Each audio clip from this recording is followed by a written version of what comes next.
Ladies and gentlemen, please rise.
Please be seated.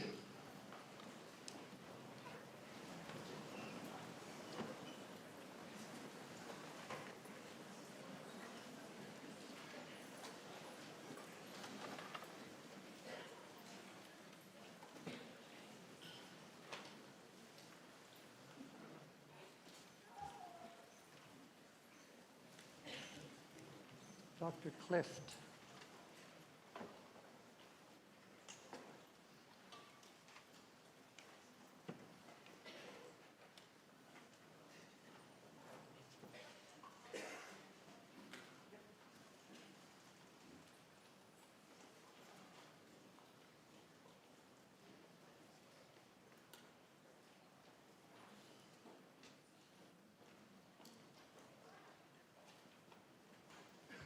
As will be clear in the course of the ceremony, this solemn insignia and convocation is taking place in the traditional and ancestral territories of the Mi'kmaq and the peoples of the First Nations of Canada.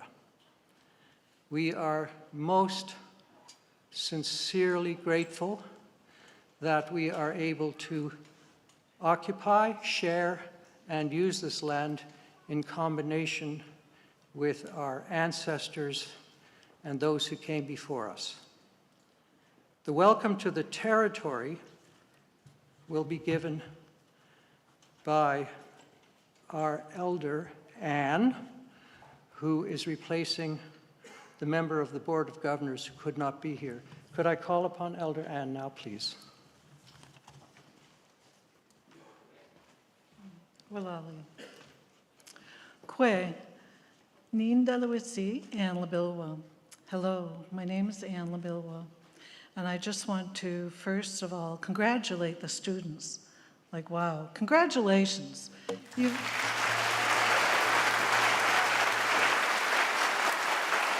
have to work through many hurdles. You know, life goes on and many things happen. I always say it's like being on a surfboard, you know, and sometimes we get splashed real hard and it's almost hard to see what's going on.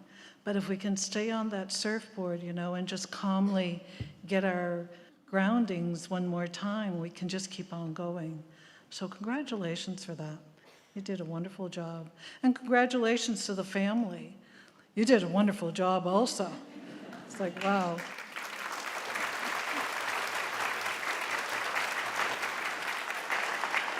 Without you, they would not be here, that's for sure. And that is quite a blessing. So yes, I'm stepping in for I call everyone my brothers and sisters of spirit, Catherine, and I'm not a well singer, but I will do my best because she always sang a song for you. So I will do the honor song to honor not only the students, but each and every one that is here, because it takes all of us to help each other, just like the forest helps each other. We are the walking forest, and that forest, well, that forest maintains everything for us. So may we learn the lessons from there. So I will sing the honor song.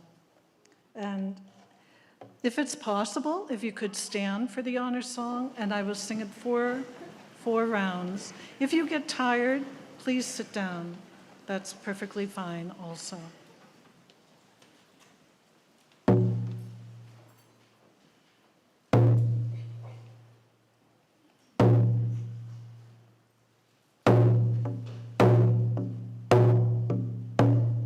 Get me dead on my neck, Don Dalio no deep, nigga much to my we down.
Get me dead on my edge, done where the big so deep.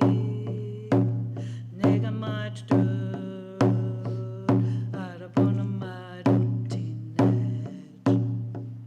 Out upon a mad old teenage, done gisu deli galu, si ula siskamu. Hey, ya, hey, ya. Way ho, hey, hi, ya. Way oh, way, hi, ya. Way oh, way, hi, ya. Way oh, way, hi, ya. Way oh, way, hi, ya. Way oh, way, hi, ya. Way oh, way, hi, ya. Hey, oh. Get me dead on my edge, Don Delio look deep. Nigga march to Maui Don Edge. Get me dead on my edge, Don where the big so deep. Nigga march to out upon a mad old teenage. Out upon a mad old teenage. Don gisu deli galu. Si ula siskamu. Hey ya, hey yo. Way ho, hey, hi ya. Way oh, way, hi ya. Hey oh, way, hi ya. Way oh, way, hi ya. Way oh, way, hi ya. Way oh, way, hi ya. Way oh, way, hi ya. Hey oh. Get me dead on my edge, Don Delio look deep. Nigga march to Maui Don Edge. Get me dead on my edge, Don where the big soul deep. Nigga march to out upon a mad old teenage. Out upon a mad old teenage, Don gisu deli galu. Si ula siskamu. Hey ya, hey yo. Way ho, hey, hi ya. Way oh, way, hi ya. Hey oh, way, hi ya. Way oh, way, hi ya. Way oh, way, hi ya.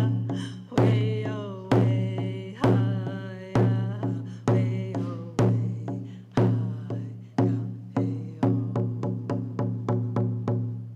In Sonogama, Willalio.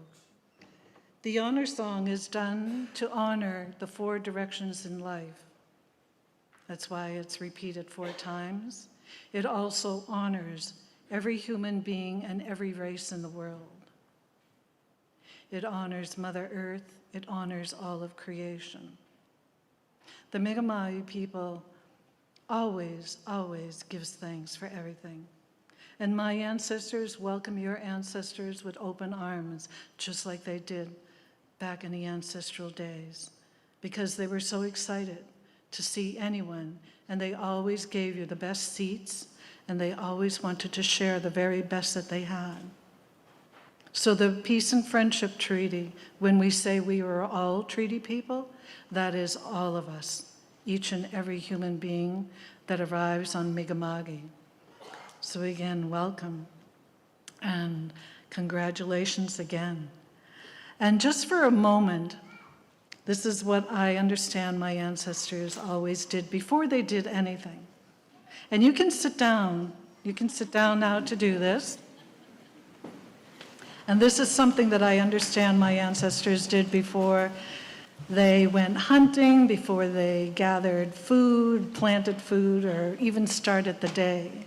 They always took a moment to just be with the earth, not just on it, but to be with it. And when they did that, they learned how the plants lived and how the animals lived, how everything talked to each other, and how everything governed each other in such a way that it's still sustainable today, in a good way, because it's kept us alive. So an elder told me that's what we need to learn how to do. How to encourage each other, how to care for each other, how to support each other in a good way. So that's very important. So I'm going to ask you, and if you're not comfortable closing your eyes, that's perfectly fine. But I'm going to ask you to close your eyes for a moment, just for a moment. And I'm going to ask you to meet your sacred breath, the breath that we do not breathe on our own. Someone far greater has given us this opportunity to exist here and to be in this moment.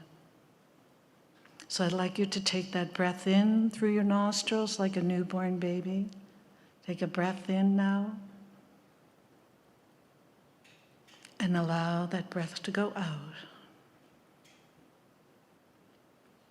Take a breath in. And allow that breath to go out. Again, this breath in.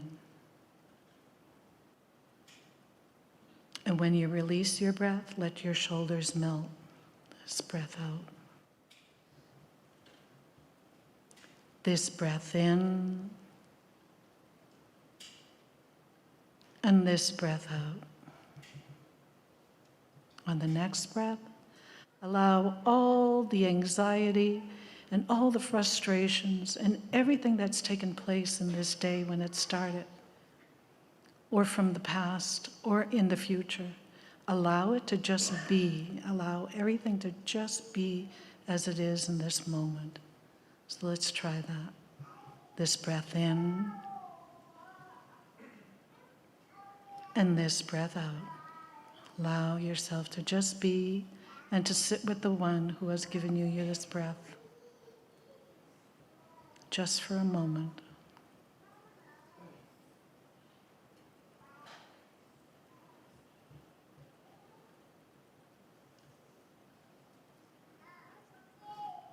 O great Spirit, whose voice I hear in the wind, hear me, for I am young, small, and weak. Your breath gives life to all.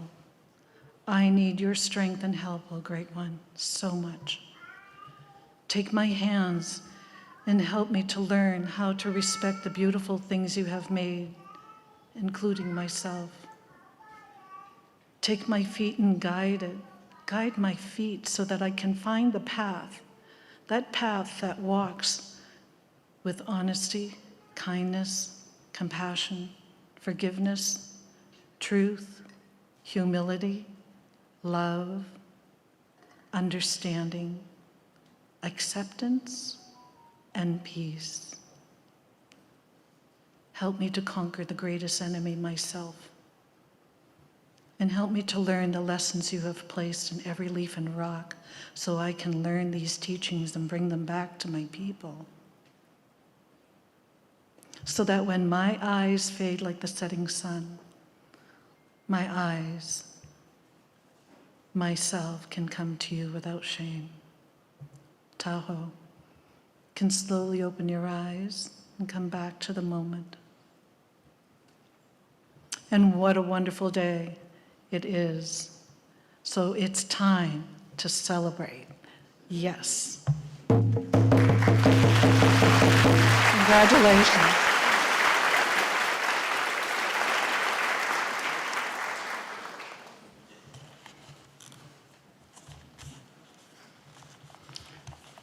Thank you, Elder Ann, for stepping in and looking after our welcome to this sacred, honored, and noble space.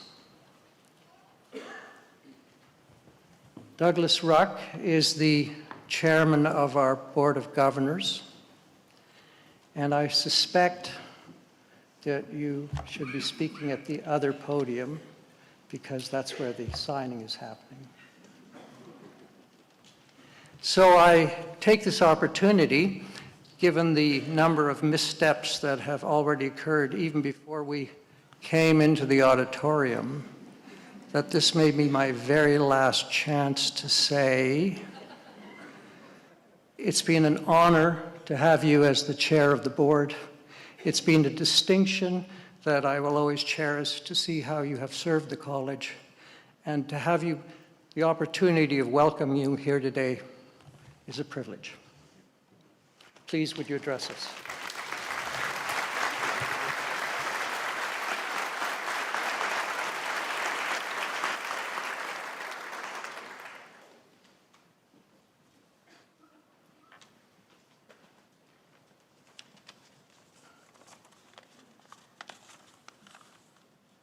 Thank you, Tom.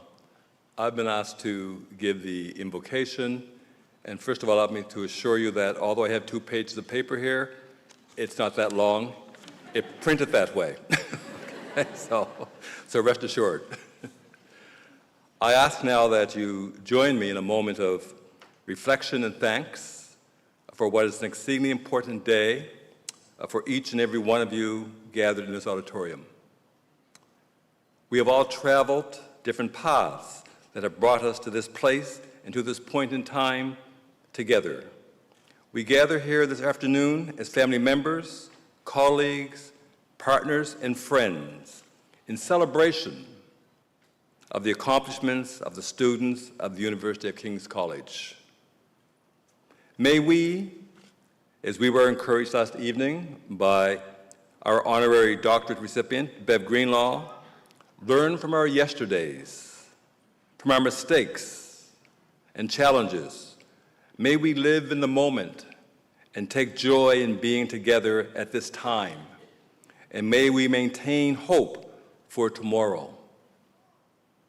As we look towards tomorrow, I encourage the graduates and all of you to partake of the guidance and the direction from the words and wisdom of Dr. Maya Angelou. Do the best you can until you know better. Then when you know better, do better. Enjoy the ceremony. Thank you.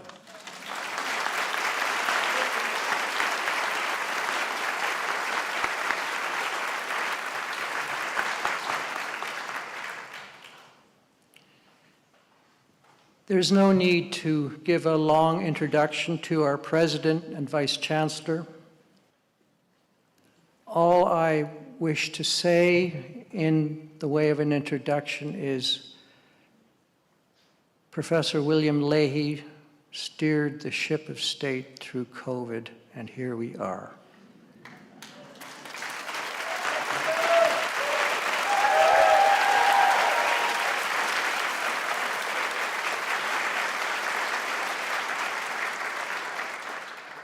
Hello, everybody. Hey! So thank you, Tom. So with our Chancellor Deborah Dean Little and my presidential colleague, Kim Brooks. Kim Brooks is experiencing her first King's Insignia. Welcome, Kim.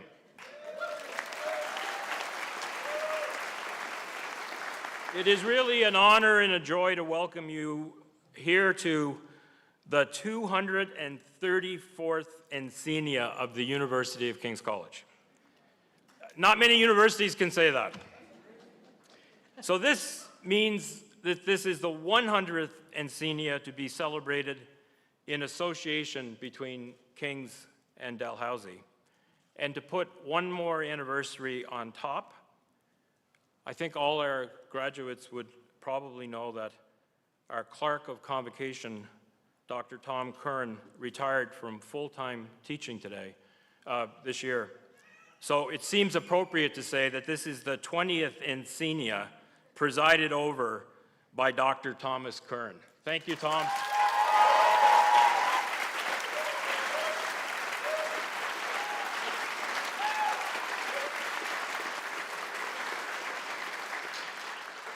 So, Elder Ann, I just want to add my thanks to the welcome that you provided to us to the territory of the Mi'kmaq. And acknowledge what you said about being treaty people, that we are all treaty people, and to respond by acknowledging that we need to do the work to be treaty people.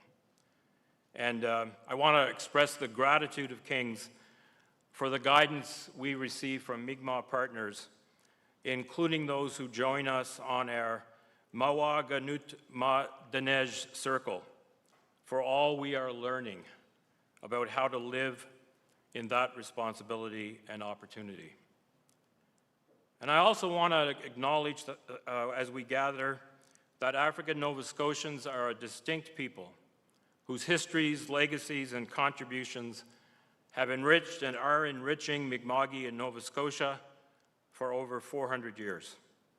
And we are grateful for the growing partnership we are co-creating with African Nova Scotian communities and organizations, including through our partnership with the Black Cultural Center for Nova Scotia. Graduands, welcome. Today belongs to you. Everyone else, please stand as you are able and join me in delivering a heartfelt and sustained ovation for the formidable class of 2024.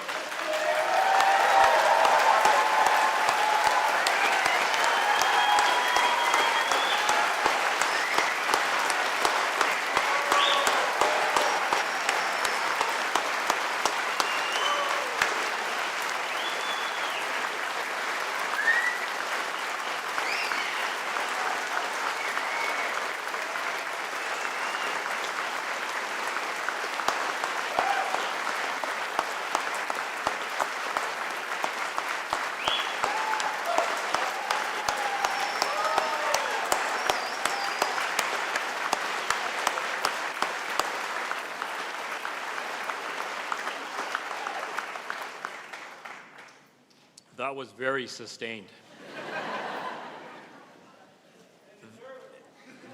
That, graduands, is the sound of love. And our wish for you today is that you feel the love and trust in your heart that it is an abiding love that goes with you and will always be with you.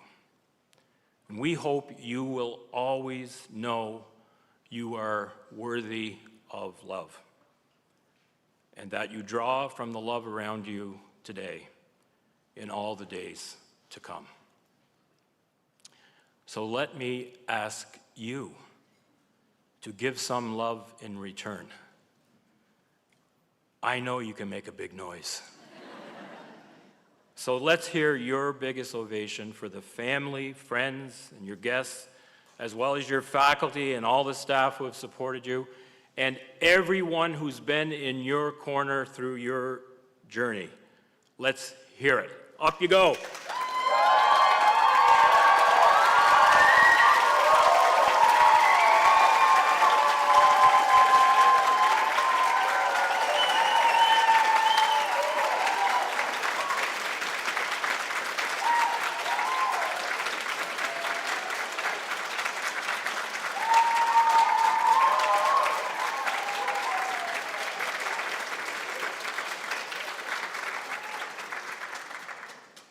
Also sustained. It might be a good moment to say that whereas Dalhousie has, I think, 20 graduations, we have one, but we make ours last. The accomplishments we celebrate today defy brief description. Many of you began in a world of pandemic isolation.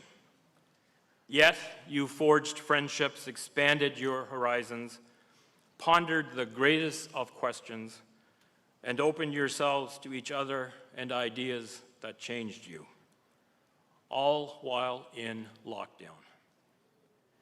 Then, with those coming behind you, you reconstructed the rich culture of our university's communal life in theater, music, clubs and societies, in the wardroom, the galley, the chapel, and in varsity sports. You are truly remarkable. Your Bachelor of Arts, Journalism, Science, and Music degrees are a recognition of all you have learned throughout your degrees, including in the upper year courses that gave you the opportunity to learn together and to deepen your expertise in a diverse range of majors, double majors, minors, and certificates. For some of you, this meant writing a thesis or a major paper that is the biggest thing you've ever written. For others, a final recital, and others still, contributions to the award-winning online paper at King's, The Signal, or to journalism's big day. Those of you here to receive your BJ or MJ made it through a crash introduction to journalism that is not only like a boot camp, but we actually call it boot camp. And yet you signed up. In the MFA programs, you built a community of writers that spans a diverse array of backgrounds, muses, and indeed an entire continent. And you have all dug deep within yourselves to bring into being that thing we love above all else at King's, a really good book. So your degrees represent incredible and varied accomplishments. They also represent the hope that is the premise of all education. What you have accomplished and created, individually and collectively, is and must be an inspiration for all of us about living and learning in community. No matter how many times we gather for Insignia, we must never lose sight of the inspiration we take from the hopefulness with which each graduating class has pursued its goals, and the hopefulness there, your example, offers to us all. I want to encourage you to hold on to your hopefulness and to the hopefulness of this day. In the same way, I encourage you to hold on to the love that is now all around you. I am far from an expert. There are days when my own hopefulness wavers. But I have come to the view, including over the 8 years of the joy of being president of King's, our beautiful little college, that if we want things to be better, we need hope most when things seem most hopeless. Recently, New York Times journalist Nicholas Kristof described journalism as an act of hope. I believe the same is true for earning a degree in journalism, or one in the liberal or fine arts, or in science. In part, at least, this is because asking difficult, insightful, moral, and ethical questions, ones your communities need to ask, that all communities need to ask, is the very core of the work of hopefulness. And it is also the core work of King's. This is where your hopefulness can make a huge difference. For all I know, all of you well enough to know that you specialize in asking better questions. And whatever path you choose, I know you will find that people who ask better questions are invariably crucial to making things better. So contrary to what some may think, hopefulness, which sees through both optimism and pessimism to the possibilities that each of them may overlook, is not wishy-washy, but like love, tough and courageous. I like the exploration of hope that appears in Shakespeare scholar Jessica Riddell's recent book, Hope Circuits, She challenges those who think hope, quote, is this delicate, ephemeral thing made of whispers and spiders' webs. And she agrees with others who portray hope as a fighter with grit that keeps going in the face of adversity and gets back up when knocked down. On the other hand, I know you know that hope is also gentle and patient. And like love, it abides for us whether we nurture it or not, so that it can be there for us when we need it and we are ready to rely upon it. And this is what I get from the following beautiful poem from Emily Dickinson. Hope is the thing with feathers that perches in the soul and sings the tune without the words and never stops at all. And sweetest in the gale is heard, and sore must be the storm that could abash the little bird that kept so many warm. I've heard it in the chillest land and on the strangest sea, yet never in extremity it asked a crumb of me. We wish you all the very best and all the strength and fortitude that love and hope provide when we let them. Congratulations.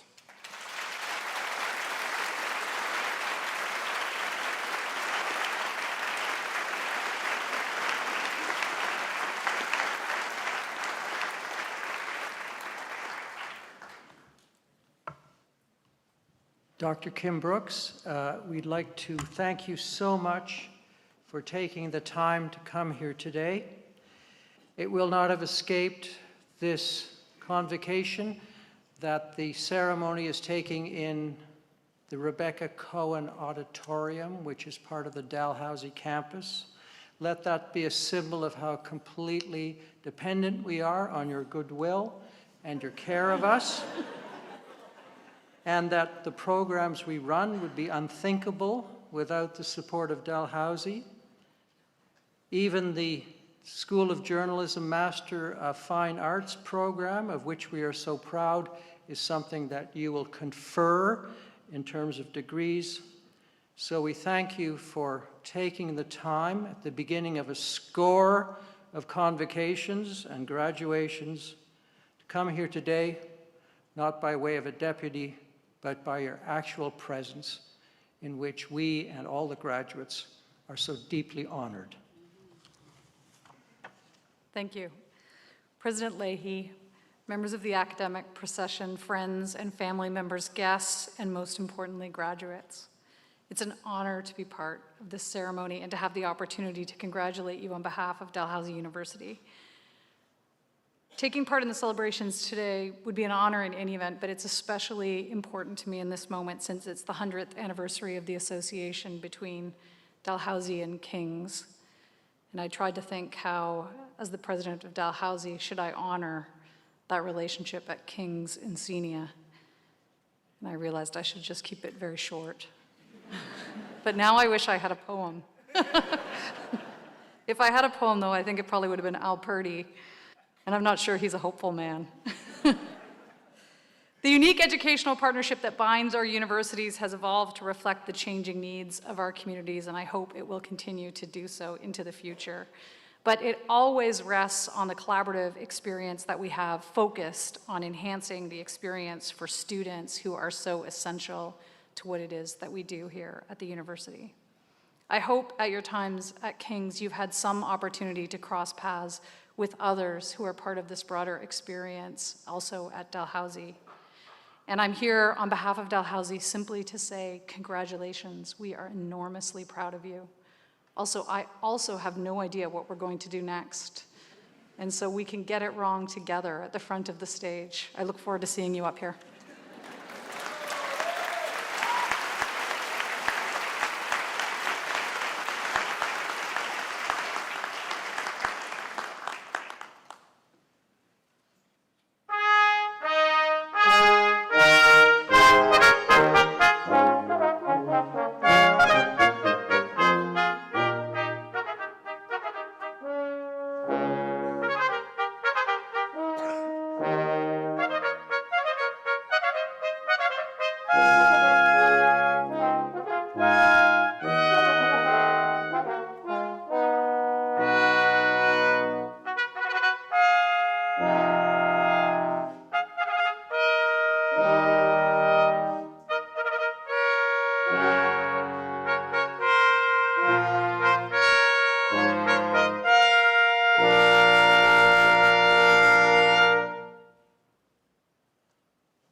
fanfare composed by Kip Johnson, King's Class of 2023.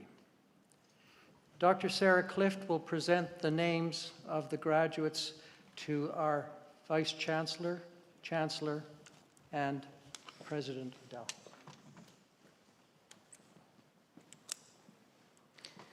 President Brooks, I have the honor to present to you the following candidates who have fulfilled the requirements for the degree of Bachelor of Arts. By the powers vested in me by the Senate of Dalhousie, I confer the degree of Bachelor of Arts on the following candidates. Lauren Bell. Thank you. Bachelor of Arts, major in Sociology and Social Anthropology with a minor in Contemporary Studies.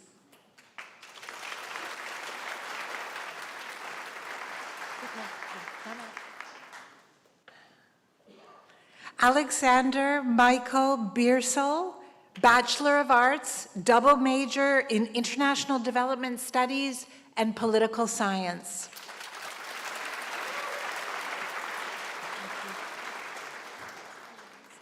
Thank you.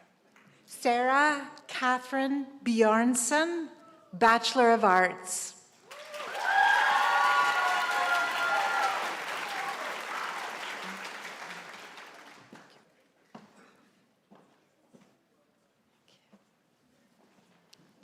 Charlotte Elizabeth Boyden, Bachelor of Arts, major in Psychology with a minor in Contemporary Studies.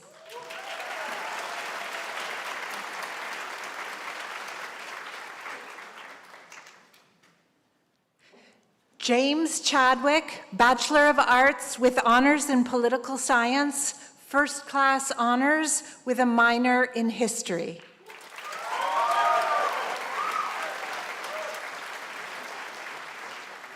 Paige Joellen Chasson, Bachelor of Arts, double major in English and Creative Writing.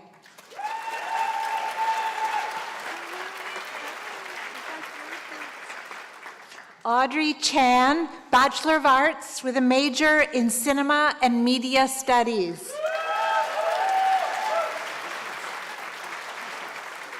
Julia Carolyn Clark, Bachelor of Arts with a major in History. Olivia Louise Cook, Bachelor of Arts with a major in English with distinction, with a minors in History and Creative Writing.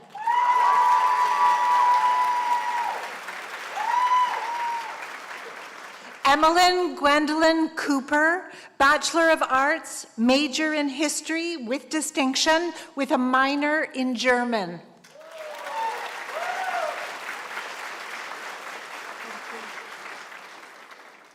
Rowan Ross Davidson, Bachelor of Arts with a double major in Psychology and Philosophy.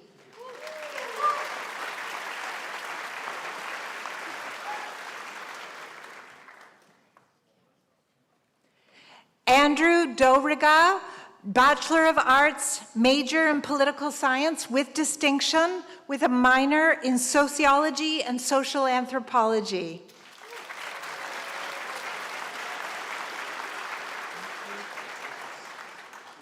Seika Magdalene Dick, Bachelor of Arts, major in English with distinction.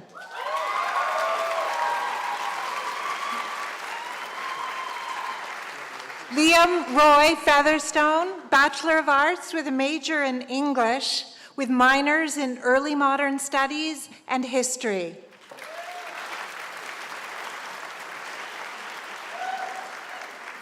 Emma Claire Mary Garrigan, Bachelor of Arts with a major in Sociology and Social Anthropology, with a minor in French.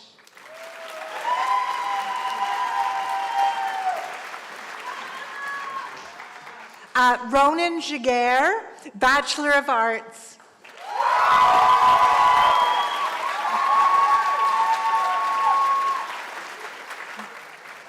Laura Gilrun, Bachelor of Arts with honors in both English and creative writing, first class honors with a minor in classics.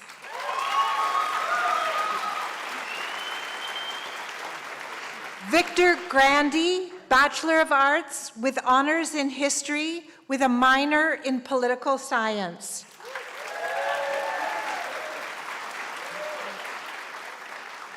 Noah John Green, Bachelor of Arts with a double major in history and political science.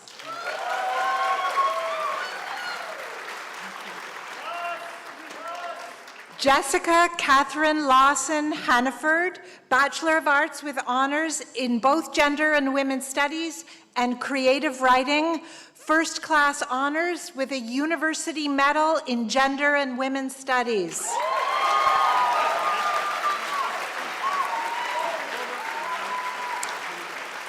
Amelia Grace Johnson, Bachelor of Arts, major in sociology and social anthropology with a minor in popular culture studies.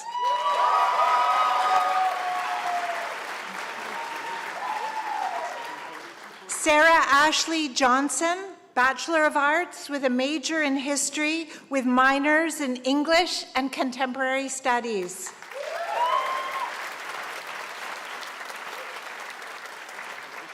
Avery Helen Riddell Kelterborn, Bachelor of Arts with honors in political science, first class honors with a minor in contemporary studies.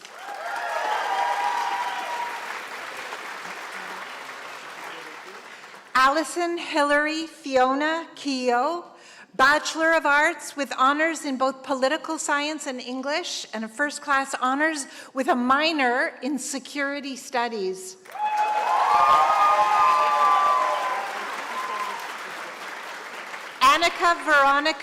Anna Veronica Kirby Breen, Bachelor of Arts with a major in history.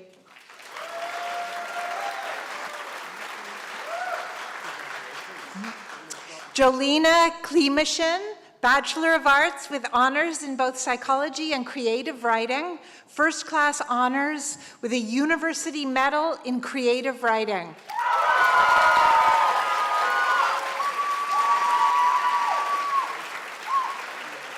Ezra Laskar, Bachelor of Arts.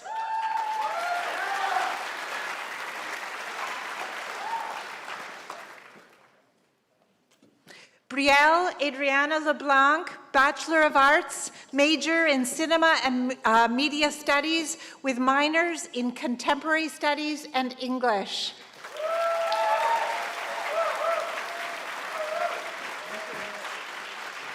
Annabelle Heidi Lanahan, Bachelor of Arts with a double major in English and creative writing. Fawn Lewis, Bachelor of Arts, major in philosophy.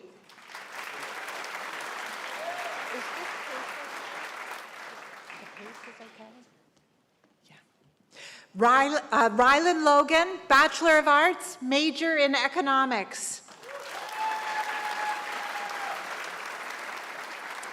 Joanna Leslie Lund, Bachelor of Arts, with a double major in law, justice, and society, and political science with distinction.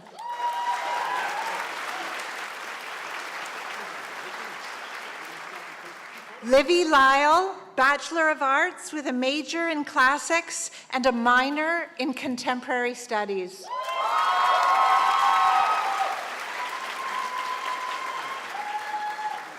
Sam McDonald, Bachelor of Arts with honors in classics, first class honors with a minor in creative writing.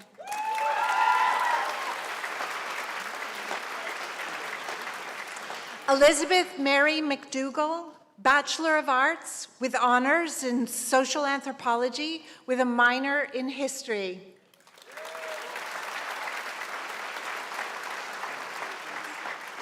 Emily Rose McDougall, Bachelor of Arts with a major in English with a minor in medieval studies.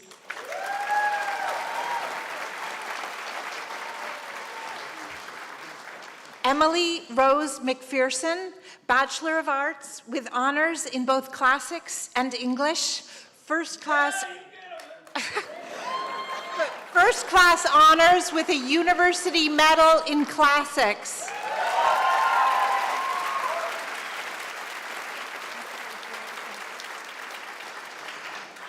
Ashelyn Mary Jaden McCullough, Bachelor of Arts with a major in Law, Justice, and Society with a minor in Creative Writing.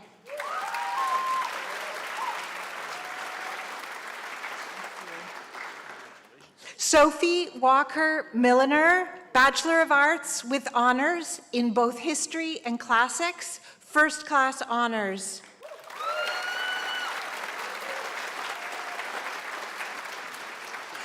Tara Lalita Nempali, Bachelor of Arts with honors in Psychology, first class honors with a minor in Sociology and Social Anthropology.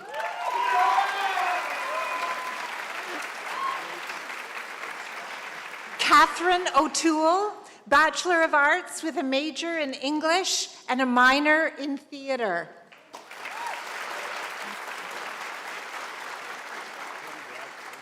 Isabel Josephine Parshuram, Bachelor of Arts, double major in History and Classics.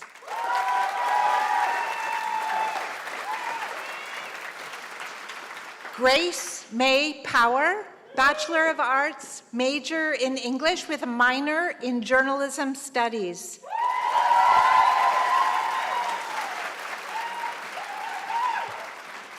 Naomi Elizabeth Puddicombe, Bachelor of Arts with honors in both Law, Justice, and Society and Political Science, first class honors. Thank you. Peggy, you take that. Katrina Renault, major in Law, Justice, and Society with a minor in Journalism Studies with distinction.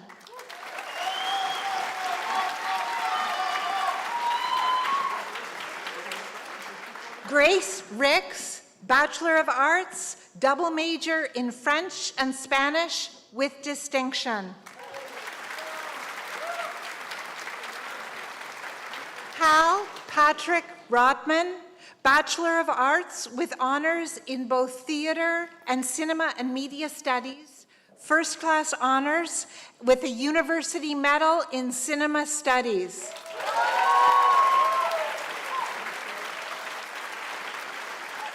Libby Sade, Bachelor of Arts with honors in English, first class honors with a minor in psychology.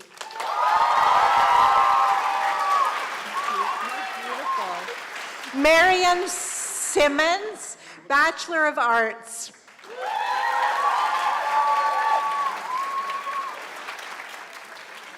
Ian Simon, Bachelor of Arts with honors in English, first class honors. Erin Louise Sinclair, Bachelor of Arts with honors in history, first class honors with a minor in contemporary studies.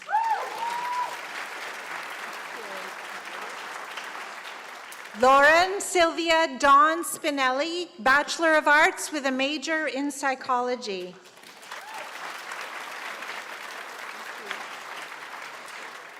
Sarah Vivian Swan, Bachelor of Arts with a major in English and a minor in history.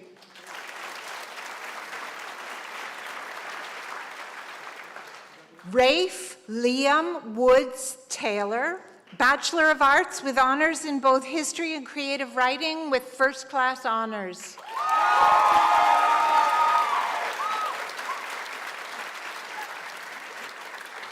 Liam Joseph Robertson Webster, Bachelor of Arts with honors in Law, Justice, and Society, first class honors with a minor in contemporary studies.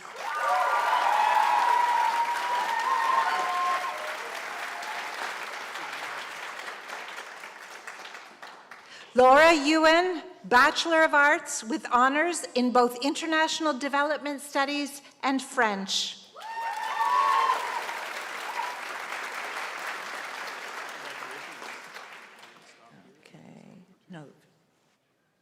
President Brooks, that concludes the list of those candidates who are here today to receive the degree of Bachelor of Arts.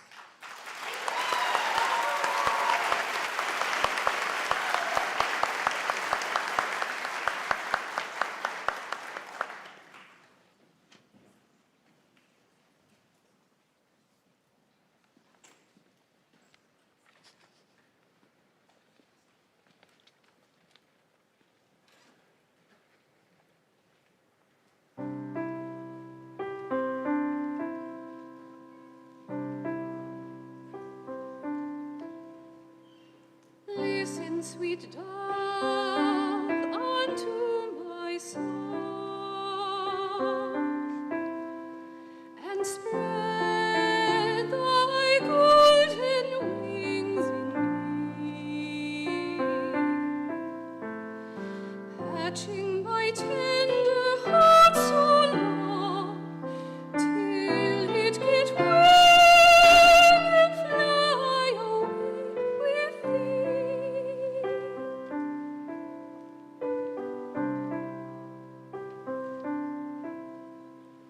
Such glorious gifts thou didst bestow,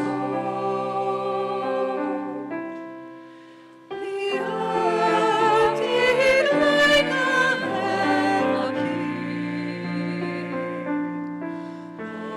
the stars were coming down to know if they might bear their wages and salary.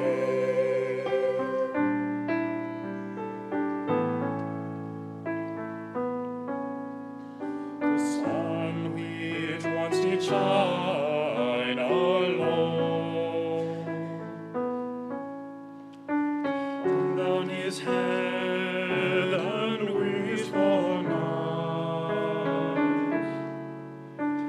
When he beheld them stand for one, guide about the world and giving light.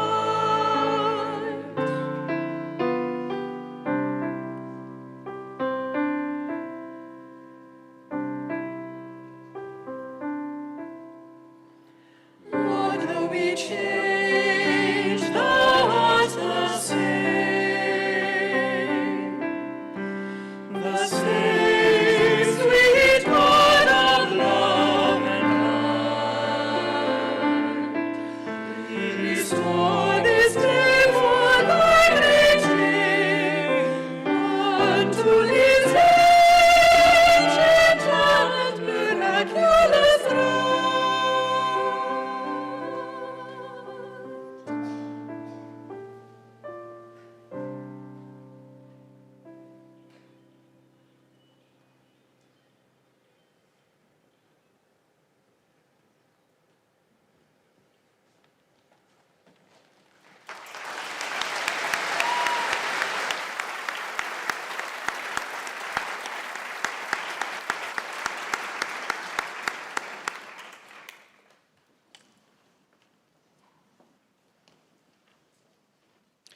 President Brooks and President Leahy, I have the honor to present to you the following candidates who have fulfilled the requirements for the degree of Bachelor of Arts with the combined honors in Contemporary Studies.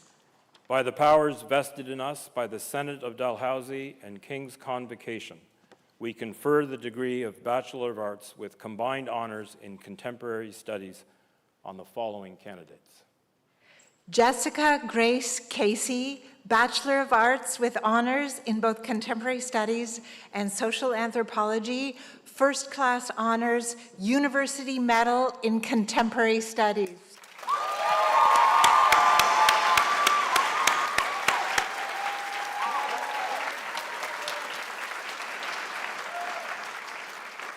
Catherine Elizabeth Adeline Cheslock, Bachelor of Arts with honors in both Contemporary Studies and International Development Studies, first class honors.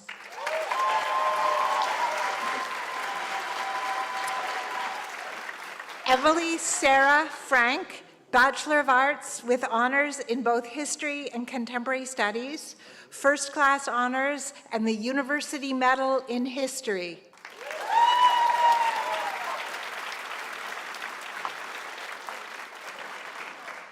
Elia Gross, Bachelor of Arts with honors in both Contemporary Studies and Philosophy, First Class Honors.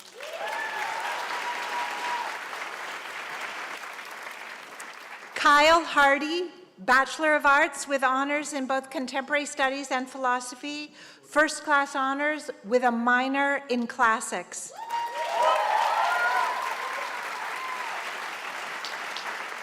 Amaya Geneviève Monique Lanson, Bachelor of Arts with honors in both Contemporary Studies and Creative Writing, First Class Honors.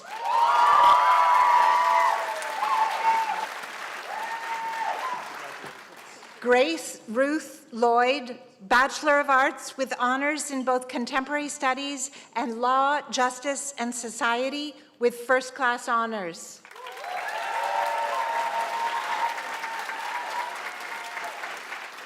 Evan Daniel Hotz Laurent, Bachelor of Arts with honors in both Sociology and Contemporary Studies, First Class Honors. Patrick Thomas Lyons, Bachelor of Arts with honors in Contemporary Studies and Political Science, First Class Honors.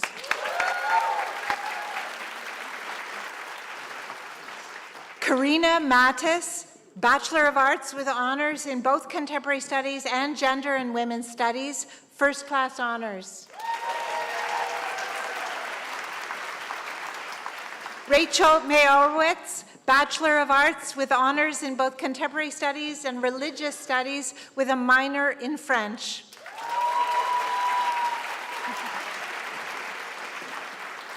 Walker Edward Nickel, Bachelor of Arts with honors in both Contemporary Studies and Cinema and Media Studies.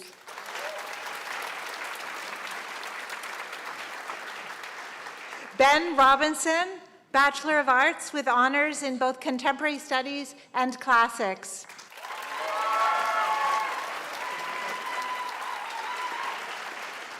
Oliver Robinson, Bachelor of Arts with honors in Contemporary Studies and English, First Class Honors, University Medal in English.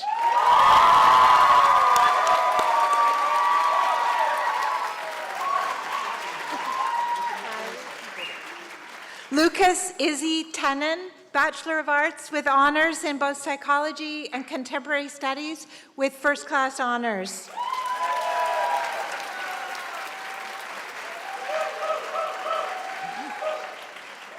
Ella Winham, Bachelor of Arts with honors in both Contemporary Studies and Environment, Sustainability, and Society with First Class Honors and a minor in Biology.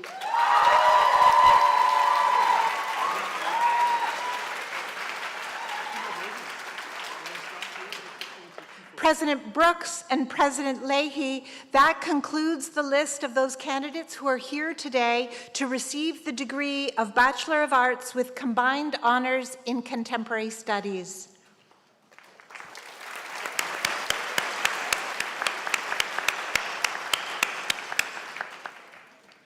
President Brooks and President Leahy, I have the honor to present to you the following candidates who have fulfilled the requirements for the degree of Bachelor of Arts with combined honors in Early Modern Studies.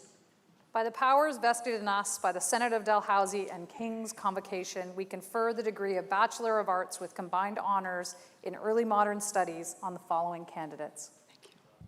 Emma Catherine Martel, Bachelor of Arts with honors in both Early Modern Studies and Religious Studies, First Class Honors, University Medal in Religious Studies with a minor in History of Science and Technology.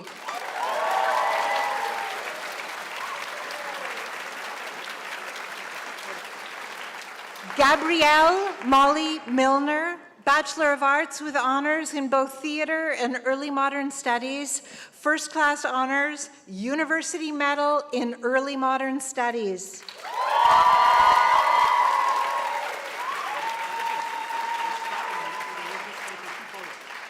Zia Marion Meir Shirtcliffe, Bachelor of Arts with honors in both Early Modern Studies and English, first-class honors.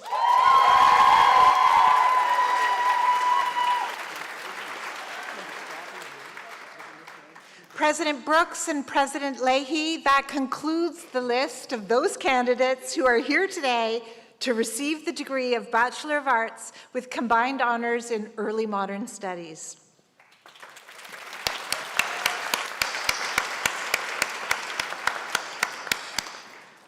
President Brooks and President Leahy, I have the honor to present to you the following candidates who have fulfilled the requirements for the degree of Bachelor of Arts with combined honors in History of Science and Technology. By the powers vested in us by the Senate of Dalhousie and King's Convocation, we confer the degree of Bachelor of Arts with combined honors in History of Science and Technology on the following candidates. Megan Emmanuel, Bachelor of Arts with honors in both History of Science and Technology and Religious Studies, first-class honors.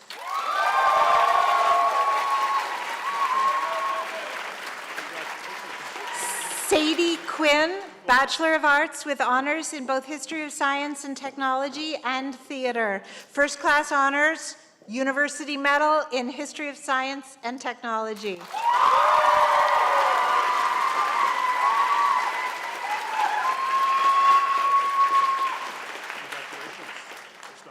President Brooks and President Leahy, that concludes the list of those candidates who are here today to receive the degree of Bachelor of Arts with combined honors in History of Science and Technology.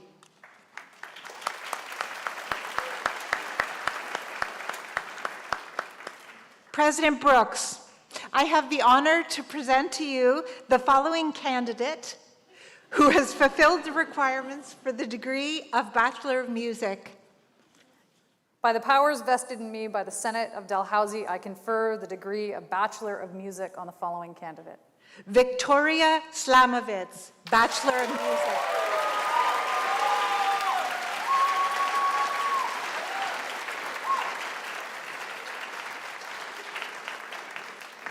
President Brooks, that concludes the list of those candidates who are here today to receive the degree of Bachelor of Music.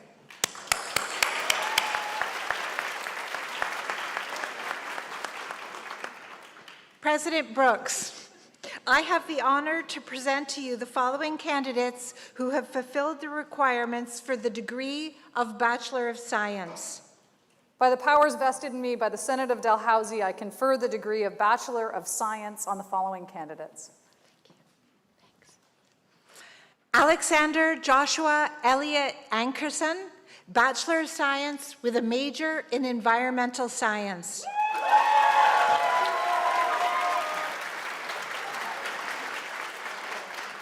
Morgan Gale Dauphiné, Bachelor of Science with a major in Earth Sciences.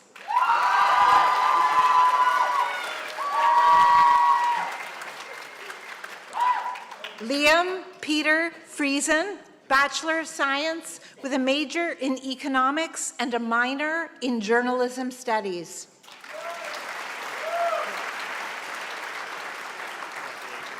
Jack Gillies, Bachelor of Science with a major in Chemistry Cooperative Program with distinction.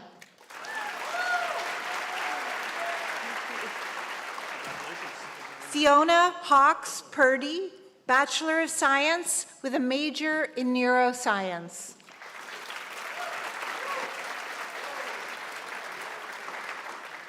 Ingrid Helmke, Bachelor of Science with a major in Earth Sciences and a minor in Early Modern Studies.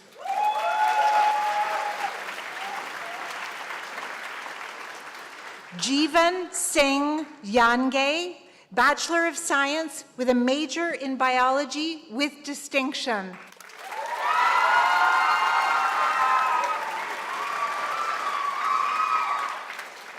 Christopher David Pace, Bachelor of Science with a major in Physics with distinction.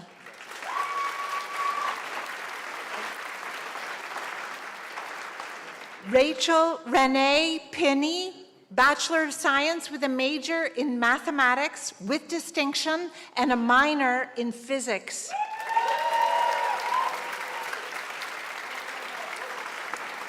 Matthew Kiros, Bachelor of Science with a major in statistics.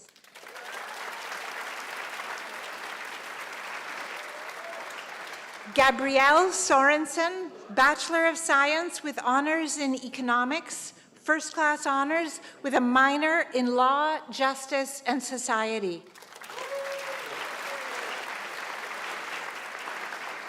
Claire Cecily Traynor, Bachelor of Science, double major in Earth Sciences and Environment, Sustainability, and Society with distinction, and a minor in Law, Justice, and Society.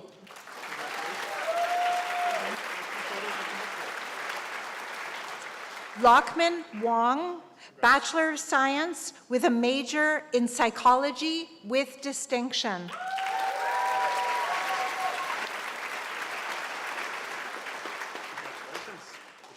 President Brooks, that concludes the list of those candidates who are here today to receive the degree of Bachelor of Science.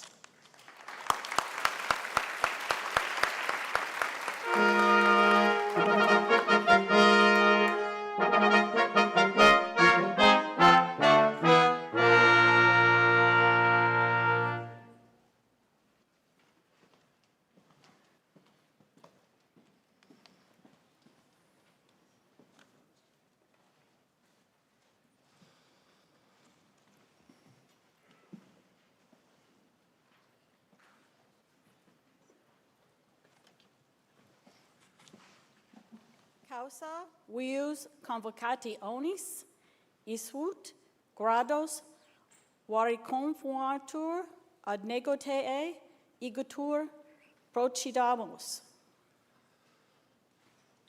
Octatori tante mea et totias universitatis admitto te ad gradum baccalaureus juralismi cum an oribis.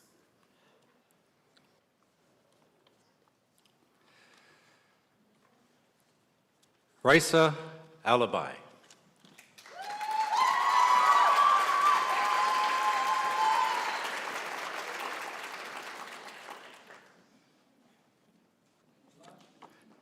Kate Barrio.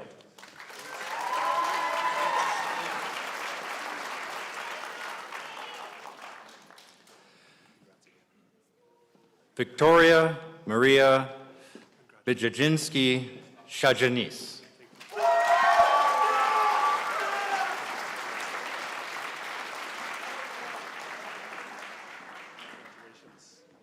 Giancarlo Chikni,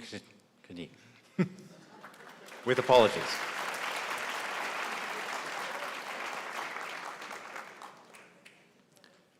Sarah Drysdale,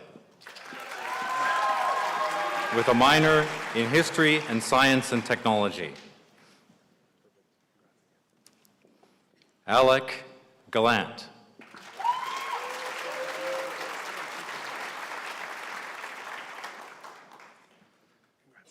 Chloe Lynn Hannon.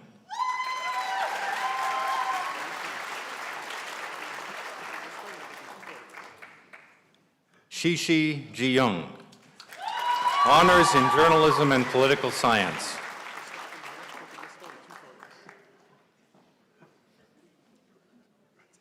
Molly McNaughton with first-class honors.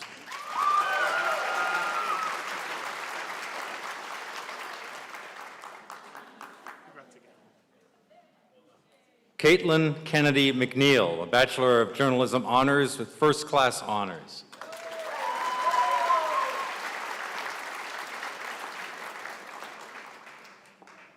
Aidan Rodding, Bachelor of Journalism honors and first-class honors.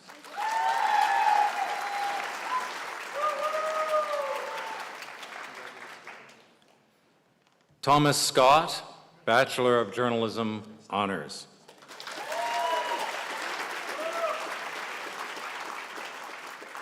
David Joseph Schumann, Honors in Journalism and Environmental Sustainability and Society.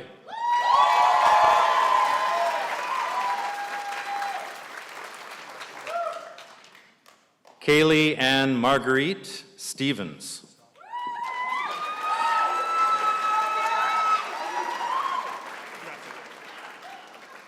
Hannah Elizabeth Hastings Vino, Honors in Journalism with a minor in Law, Justice, and Society.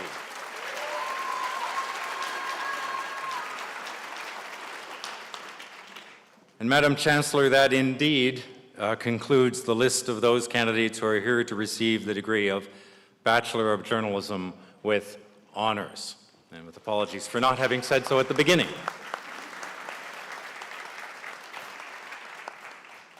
Madam Chancellor, I present to you the following candidates to receive the degree of Bachelor of Journalism. Octore Tati, Mea Etotius Universitatis, Admito te ad gradum baccalaureate journalismi. Eunice Abaga.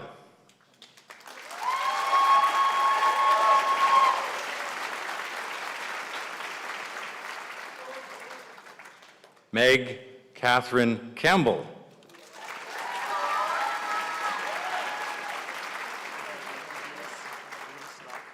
Audrey Chan.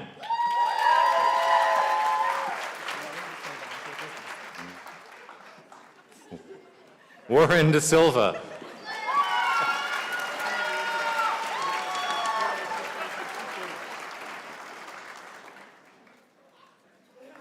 Noor Iman Hafid,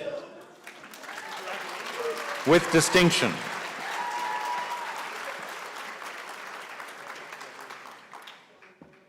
Ben Harris.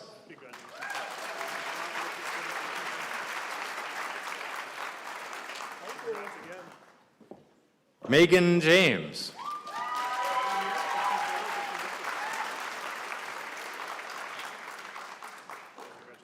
Casey Jordan, with distinction.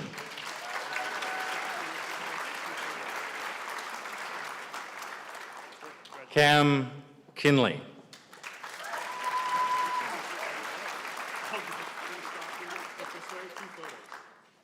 Charlotte Jane McConkey.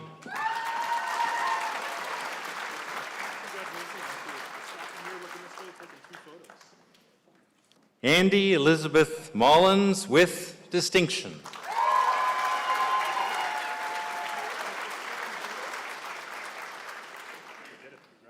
Landon Morris.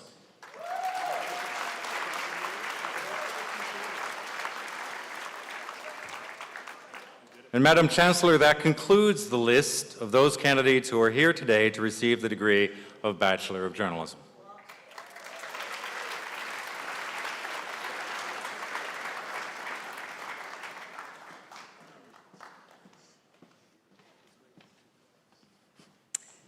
President Brooks and President Leahy, I present to you the following candidates to receive the degree of Master of Journalism.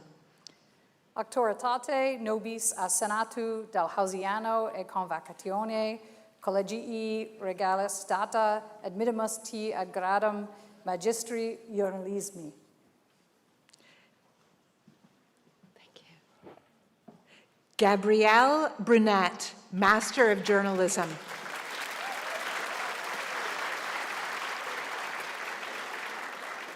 Fiona Clancy, Master of Journalism.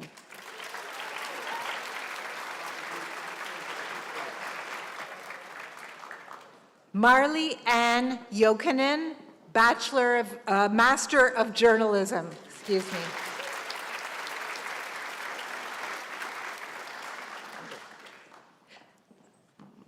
Catherine Moras, Master of Journalism.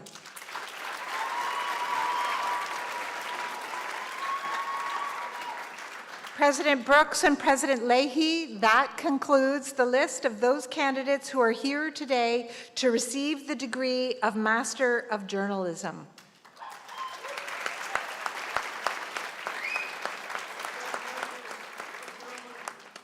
President Brooks and President Leahy, I present to you the following candidates to receive the degree of Master of Fine Arts in Creative Nonfiction.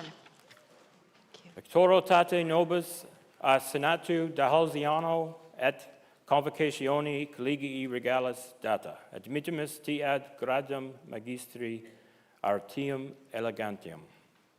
Tamara Baluja, Master of Fine Arts.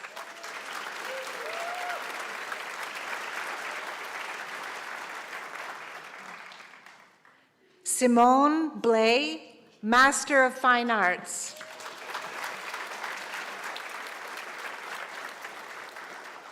Nicoletta Ba-Colas, Master of Fine Arts.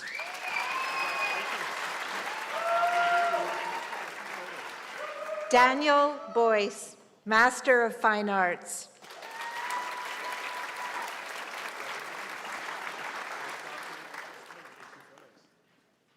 Amy Theodora Stewart Cameron, Master of Fine Arts.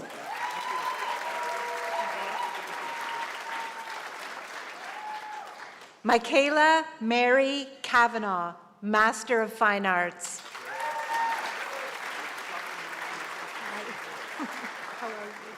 Good.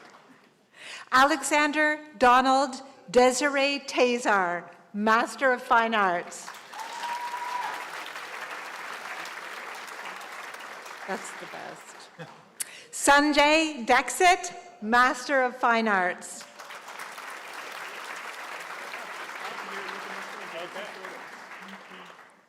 Jennifer Elliott Cropper, Master of Fine Arts.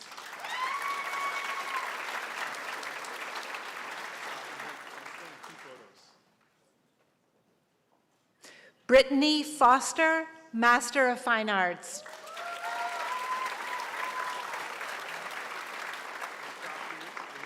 Michelle Denise Hebert, Master of Fine Arts.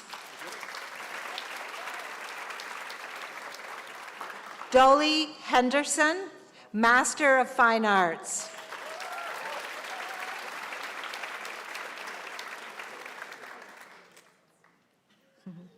Judy Marguerite Holm, Master of Fine Arts.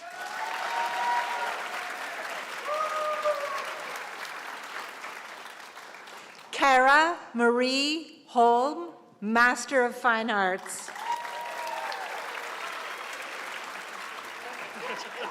You're next. Stephen Patrick Lowney, Master of Fine Arts.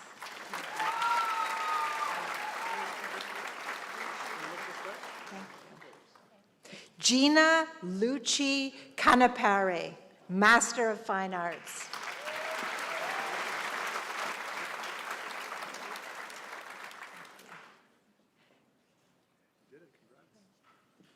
Caitlin McInnes, Master of Fine Arts.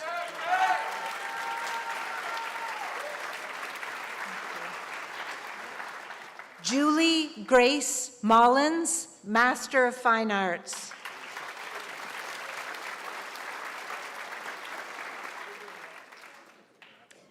Allison Leslie Myers, Master of Fine Arts.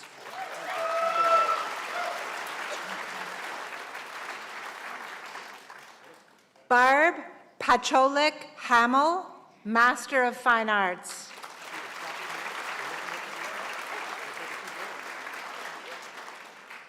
Jan Pezzo, Master of Fine Arts.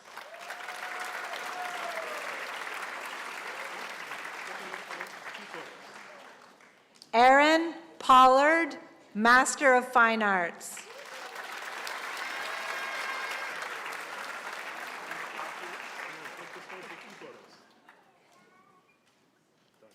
Nicole Starker Campbell, Master of Fine Arts.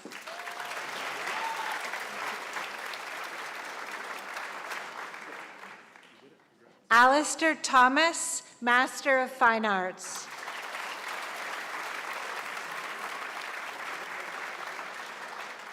Amy Thorne, Master of Fine Arts.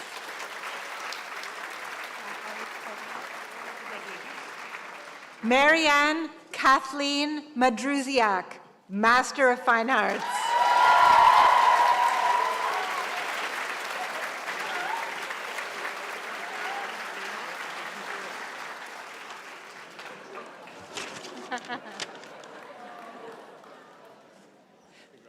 President Brooks and President Leahy, that concludes the list of those candidates who are here today to receive the degree of the Master of Fine Arts.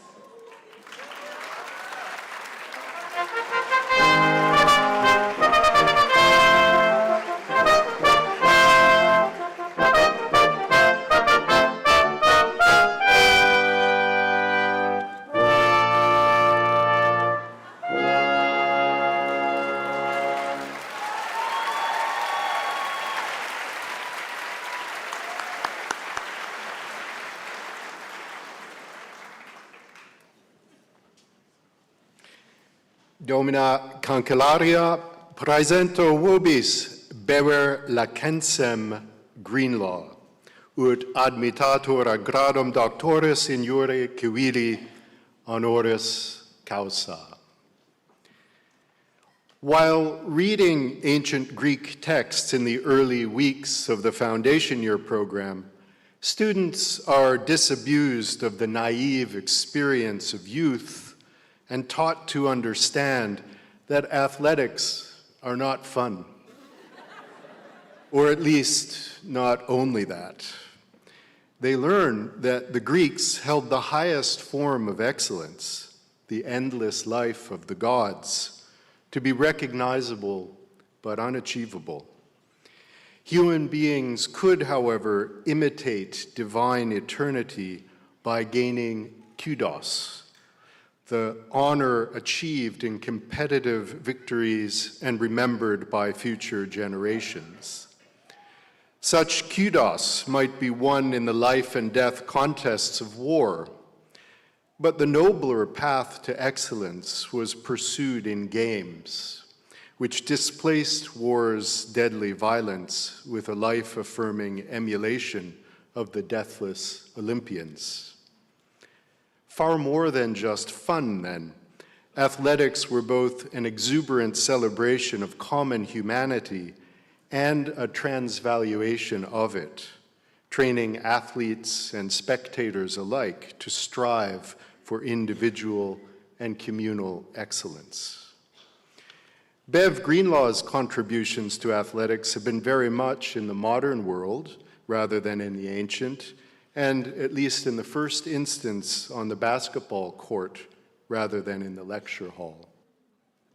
Yet those whose lives have been guided by him speak of his mentorship and his ideals in terms the ancient Greeks could recognize. Team leadership and strategic vision were evident in his earliest days at King's when Greenlaw played point guard for the championship-winning 1970 team. Time and again, he's found personal fulfillment through group endeavor. Injury may have prevented him from playing for Nova Scotia at the Canada Games in 1971, yet in 1987, he was able to coach the same team to its only ever gold medal win. In the years between these triumphs, Greenlaw developed signature programs and relationships that make him simply coach to so many today. In the early 70s, he began mentoring a community-wide boys basketball team in the north end of Halifax that functioned not only as an activity for working-class youth, but, as one prominent alumnus put it, a conduit to the outside world. Greenlaw's basketball court was the arena for lessons in respect, academic focus, and giving back that led dozens of players to positions of authority and respect in later life, often outside the traditional expectations of their communities of origin. His instinctive commitment to equity, diversity, and inclusion helped to build the confidence required to dismantle social barriers.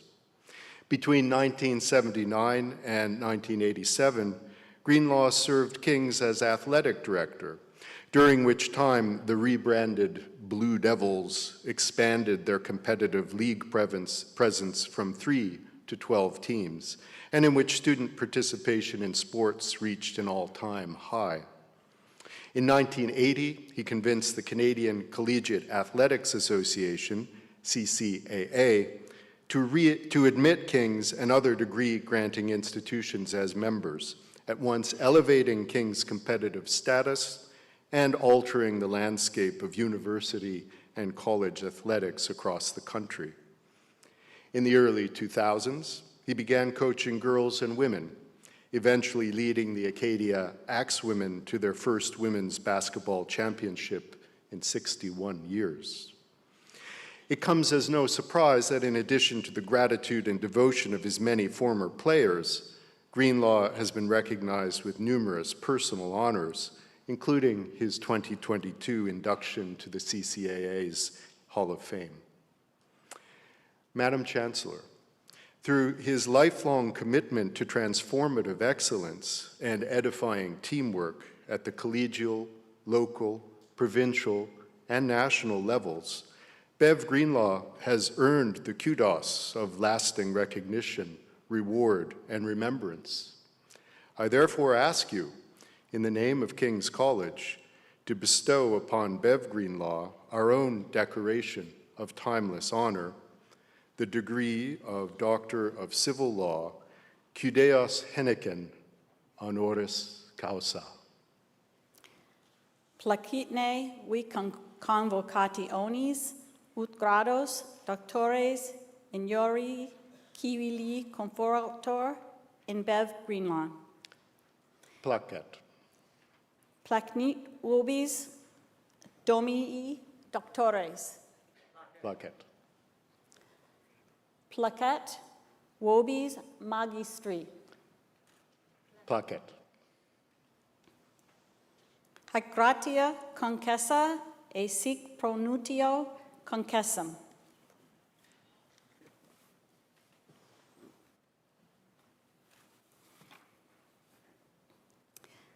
Auctoritate mea et totius universitates admittote ad grandum doctores ignore civili in universitatis nostra collegii regalis in nomine Patri et Filii et Spiritus Conti.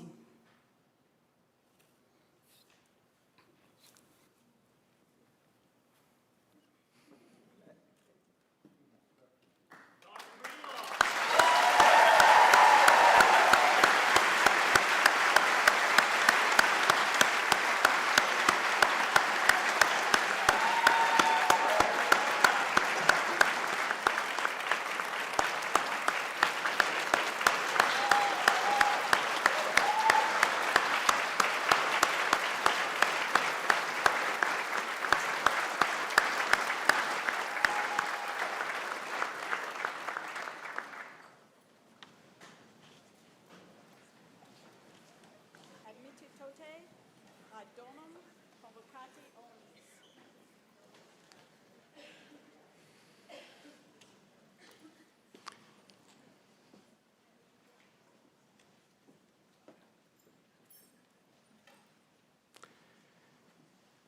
Domina Cancellaria, praesento vobis Constantiam Walker, ut admitator ad gradum doctoris in iure civili honoris causa.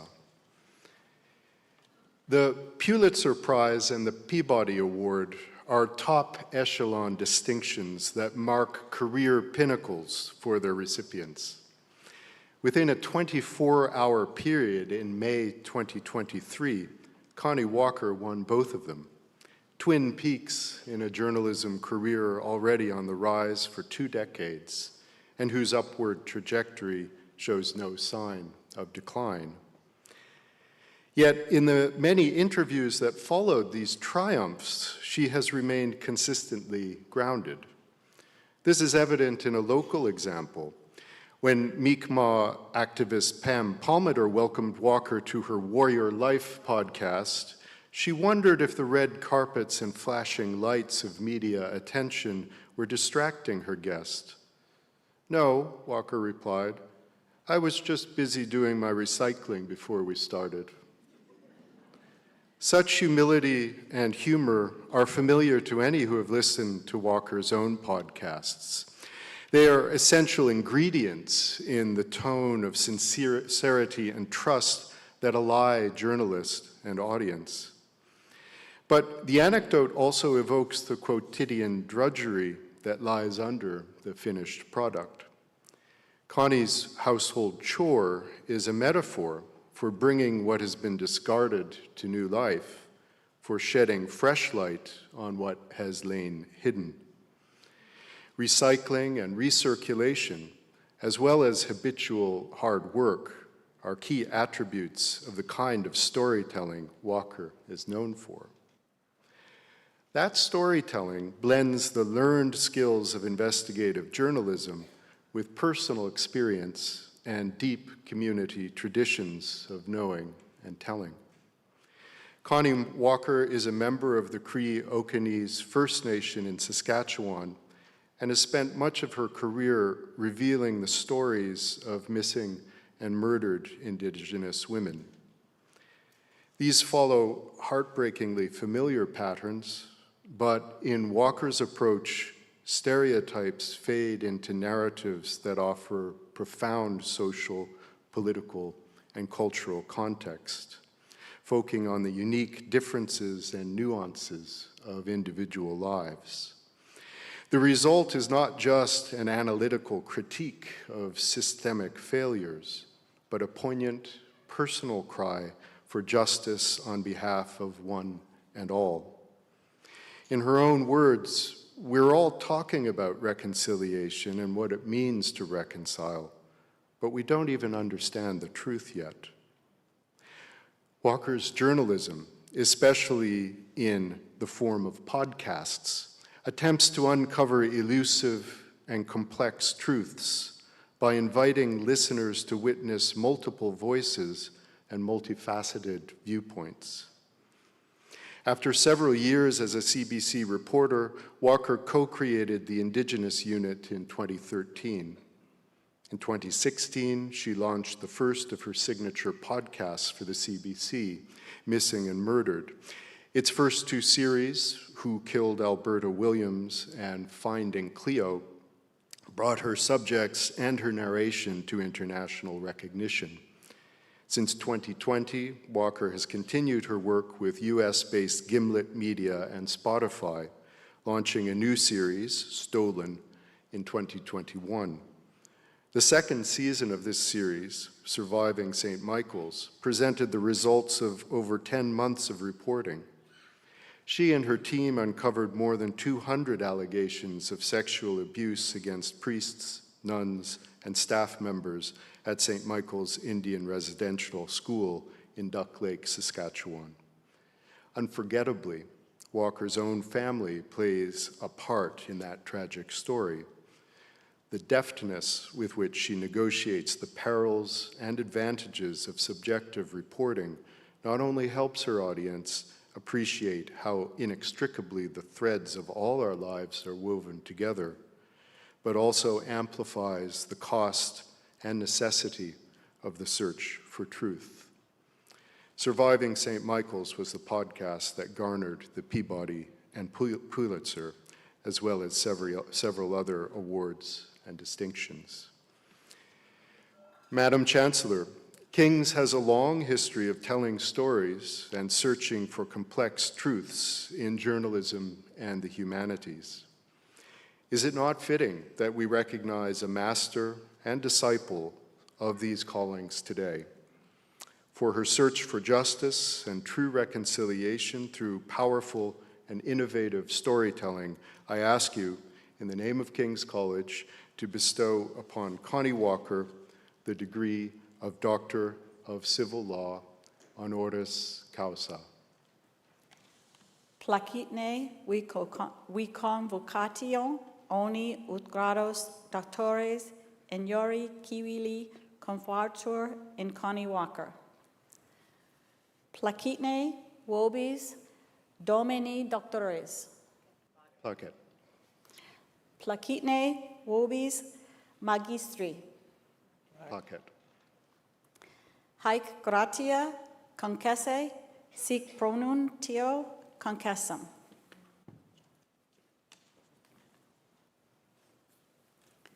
Auctoritate mea et totius universitatius admittote ad granum doctores ignore civili in universitates nostra collegii regalis in nomine Patri et Filii et Spiritu Sancti. Admittote ad donum convocationis.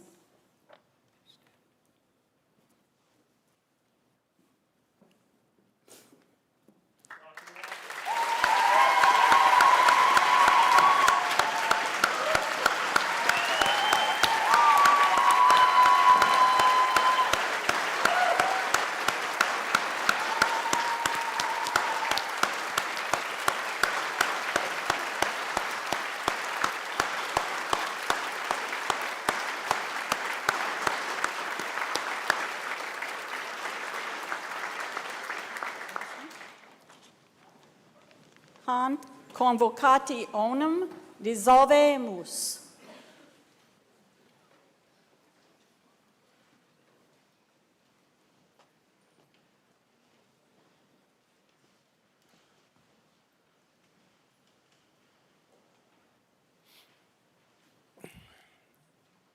The Governor General's Medal, established in 1873, is one of the most prestigious awards that can be received by a student in a Canadian educational institution for exceptional academic achievement.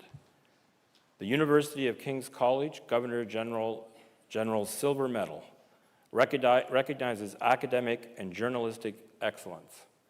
It is awarded to a journalism student who is graduating with first-class honors in the Bachelor of Journalism Honors Degree Program, or with distinction in the one-year post-baccalaureate Bachelor of Journalism Degree Program, who has shown significant professional development during his, her, or their time in the journalism program of the School of Journalism, Publishing, and Writing, and stands the highest among their peers. This year, I am pleased to present this award to Nur Hafid.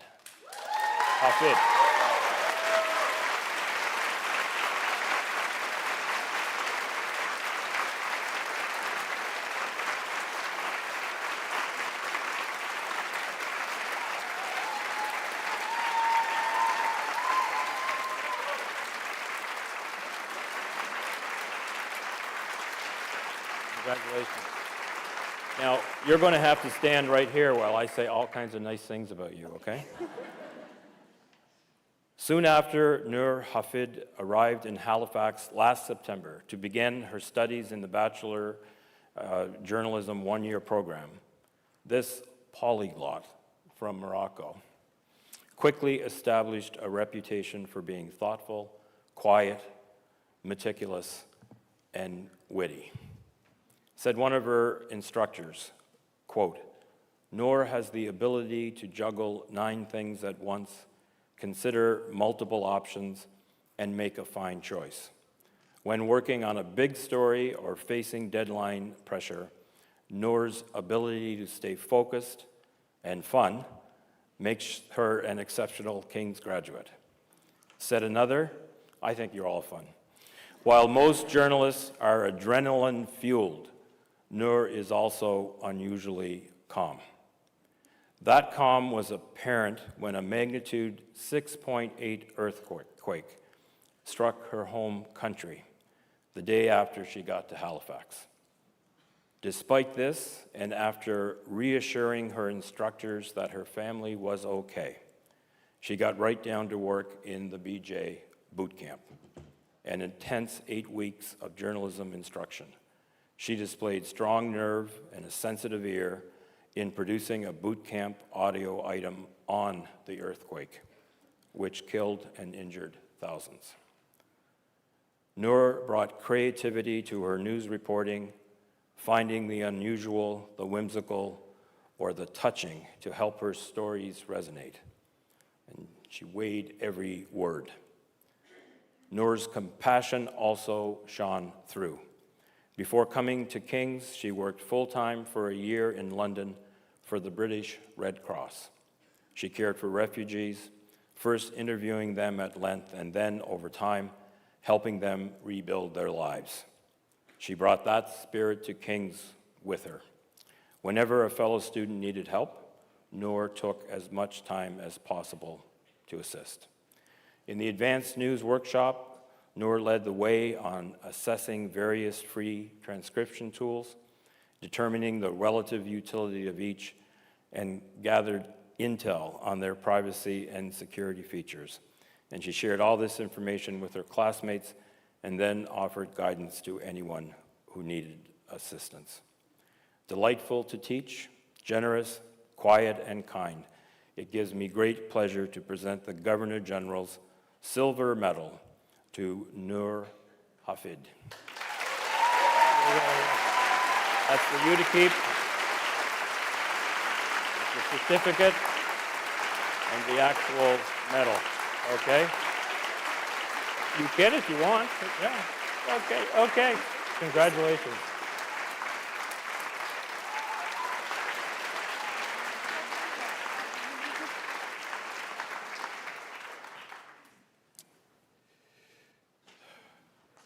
The King's Medal is awarded to the graduating student who stands highest in an honors program in an arts or science subject.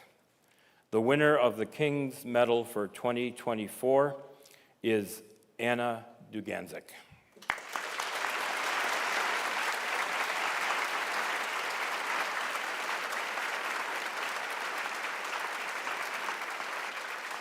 Unfortunately, Anna could not join us for Encenia, but I am delighted to tell you about her accomplishments today, and Anna will be able to see the film later.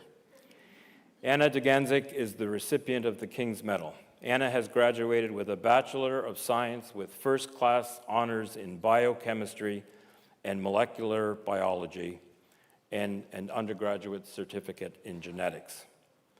Anna is a clear example of a student who brings with her to King's a unique set of personal, academic, and athletic skills that are matched by very few over the years.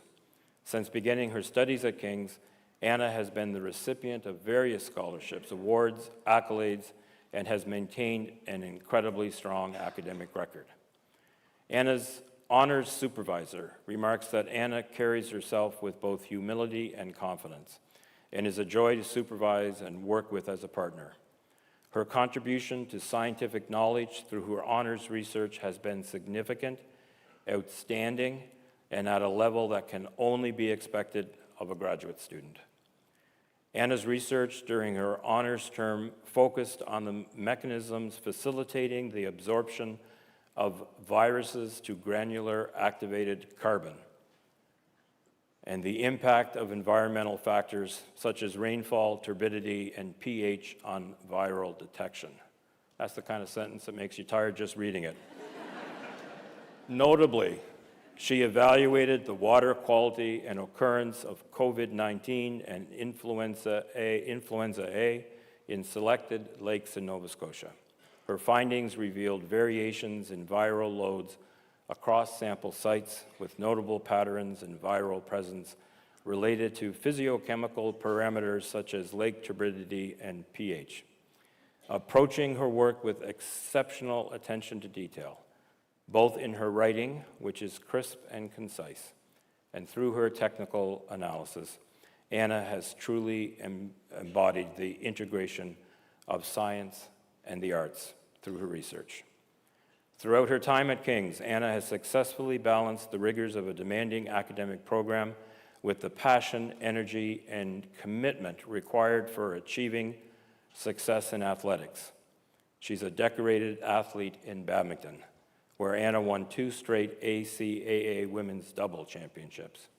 In her 2 trips to badminton nationals, she finished 4th in 2023 and then won a bronze medal in 2024.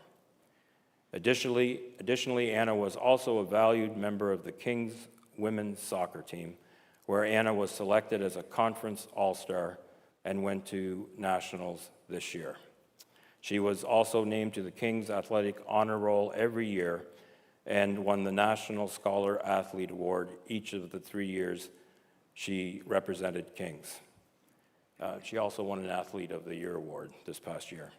In addition to this, Anna also spent her spare time volunteering with the Canadian National Institute for the Blind in the Vision Mate program and worked as part of Dalhousie's medical campus responder team. We know that this prestigious award is only a mere indicator of the great things that Anna will continue to achieve in her future. And so we are excited to celebrate Anna's contributions to Kings and Dalhousie, the scientific community, and more. It gives me great pleasure to present the King's Medal to Anna Duganzik.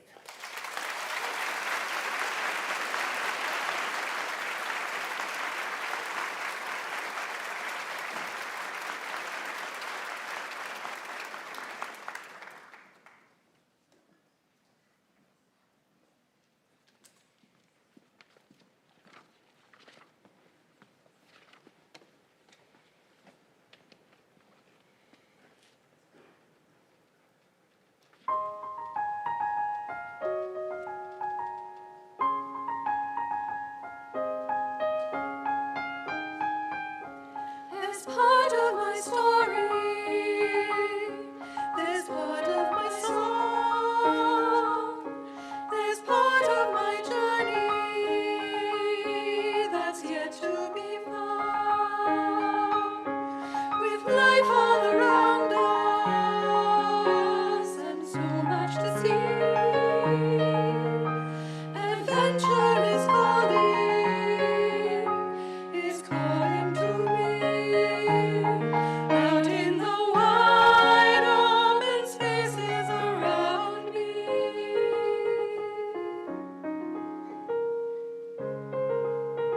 With big sky above me, I'm on my way, scanning the horizon of a brand new day. Feet to the earth now, there's no turning back. Into the world now, look at me go. Out in the wide open spaces around me. Out in the wide open spaces around me. But as I journey out, I look within and see the spaces inside of me. And to be filled with what I have seen and what I will be.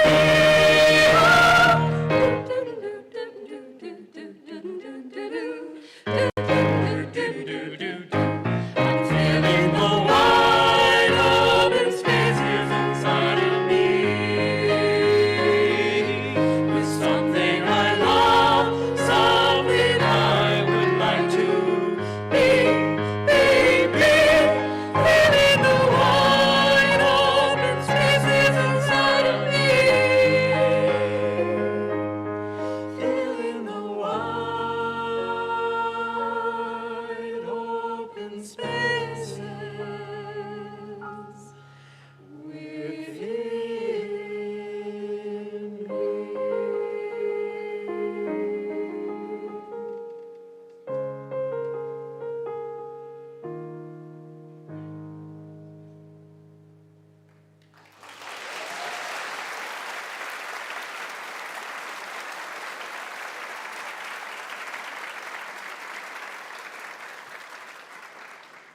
Dr. Connie Walker will address convocation.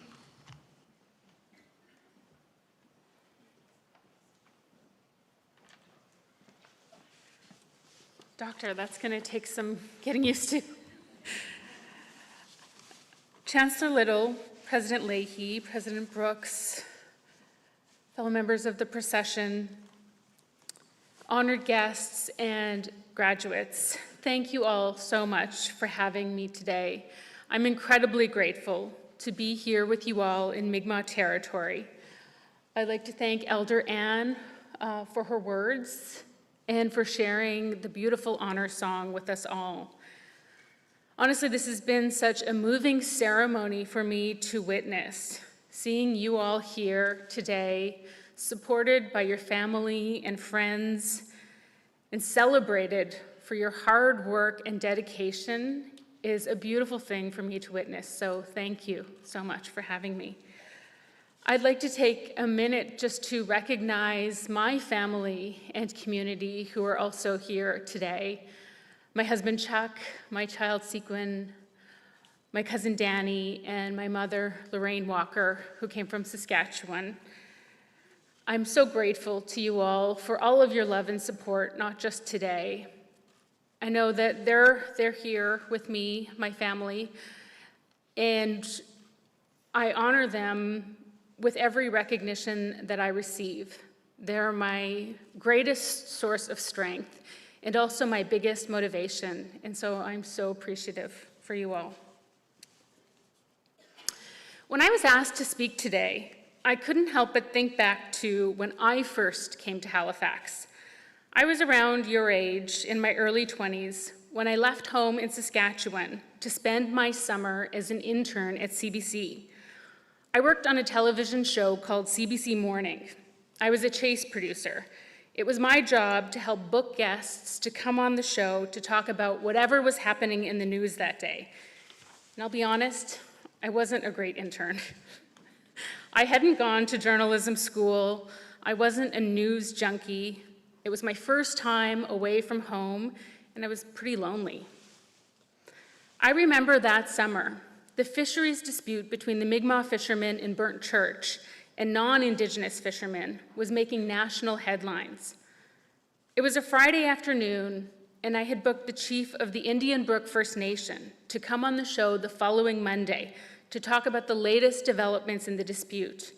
And I remember my senior producer at the time grilling me about the details. Did he know where to go? Yes. Did I double check with him about the time? Yes. I said, he knows.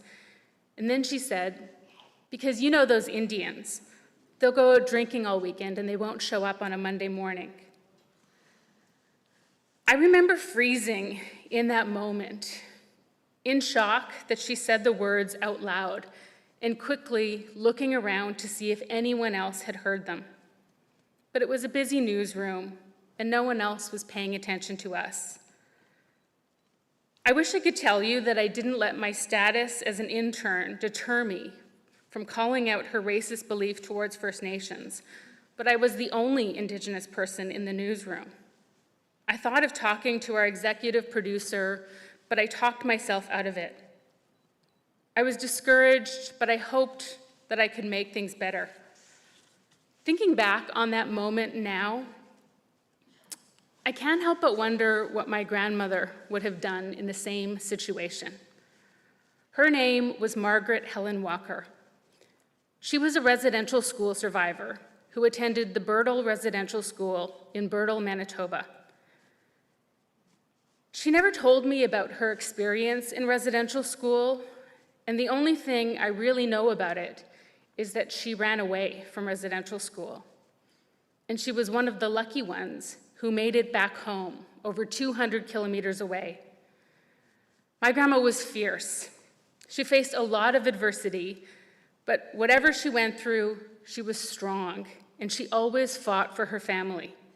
She showed us so much love and taught us the most important thing we had was each other. We grew up in a small reserve in rural Saskatchewan, the Okonee First Nation, and almost everyone in my family went to school in the nearby small town of Balcarres. Like so many other First Nations people, racism was part of our day-to-day life. But I remember, and just something that we had to deal with growing up, but I remember my grandma telling us not to let anyone say that they were better than us, to be proud of who we were and where we came from. This was a woman who when sitting in a restaurant and noticed people were staring at us, would stare back and say, "Boo." I wish I could have been as brave as she would have been that day in Halifax, but I held my tongue. A few years later, I was working in Toronto when a young woman I knew from back home went missing. Her name was Amber Redman. I knew Amber because when I was in university, my cousin Shelley and I coached a volleyball team made up of First Nations youth from our tribal council, and Amber was one of our girls. When Amber went missing, her family sent out an email with her photo and asked everyone to forward it to their contacts to help spread the word about her disappearance. This was obviously before social media. That same summer, a woman named Alicia Ross went missing in Toronto. At the time, I remember thinking there were so many similarities between Amber and Alicia. They were both bright young women who had their whole lives ahead of them, who vanished seemingly without a trace. They both had families and communities who were desperate to find them and bring them home. But a key difference was that Alicia was white and blonde, and her disappearance made the front page of the national newspapers and was covered by national media. And Amber barely got any local news coverage. At the time, I worked for a show whose mandate was to cover media. So I remember going to my boss to pitch a story about the disparity of the coverage between Amber and Alicia. I wanted to ask those questions. Why were we treating these two stories so differently? But I barely started my pitch before she held up her hand and stopped me and said, "This isn't another poor Indian story, is it?" Looking back, I'm horrified by the attitudes that we Indigenous journalists faced back then, the microaggressions, the straight-up racism that led to a false belief that our stories didn't matter, that Canadians didn't care, and that they weren't important. Of course, today, we know how wrong those assumptions are. The fact that I'm standing here, given the opportunity to talk to you all, I think is an example of just how much has changed. Over the last 10 years, I feel like I've had a front row seat to a radical transformation in Canada. There has never been this level of recognition about how important Indigenous stories are, and there's never been this level of support for Indigenous people to share them. I wish my grandma could have seen this change. A lot of it began with survivors like her, doing the incredibly difficult work of coming forward to share their stories about what they endured in residential schools. Collectively, they helped us understand the truth about Canada. Their bravery has been met by so many Indigenous journalists and storytellers who have pushed past stereotypes and misconceptions that they faced on their own journeys to help tell the stories of survivors. The transformation has allowed me to do something I never believed was possible when I first began my career over 20 years ago, just down the road from here. It's allowed me to now focus exclusively on Indigenous people, our communities, and our important stories, stories that have now reached millions of people around the world.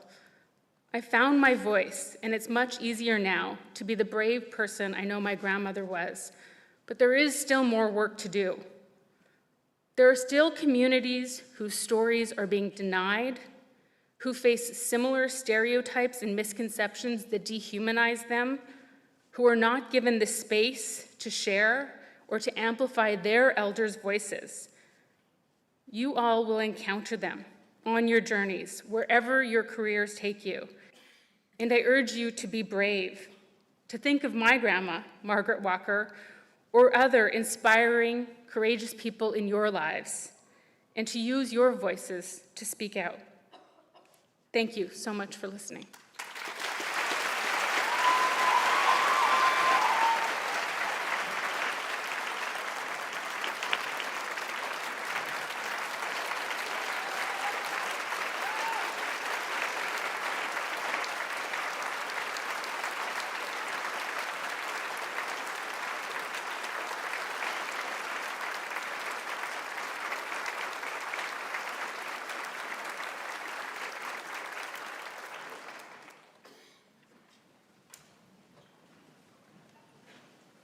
Thank you, Dr. Walker. I invite the class valedictorian 2024, Ms. Caitlin McNeil, to come forward and address convocation.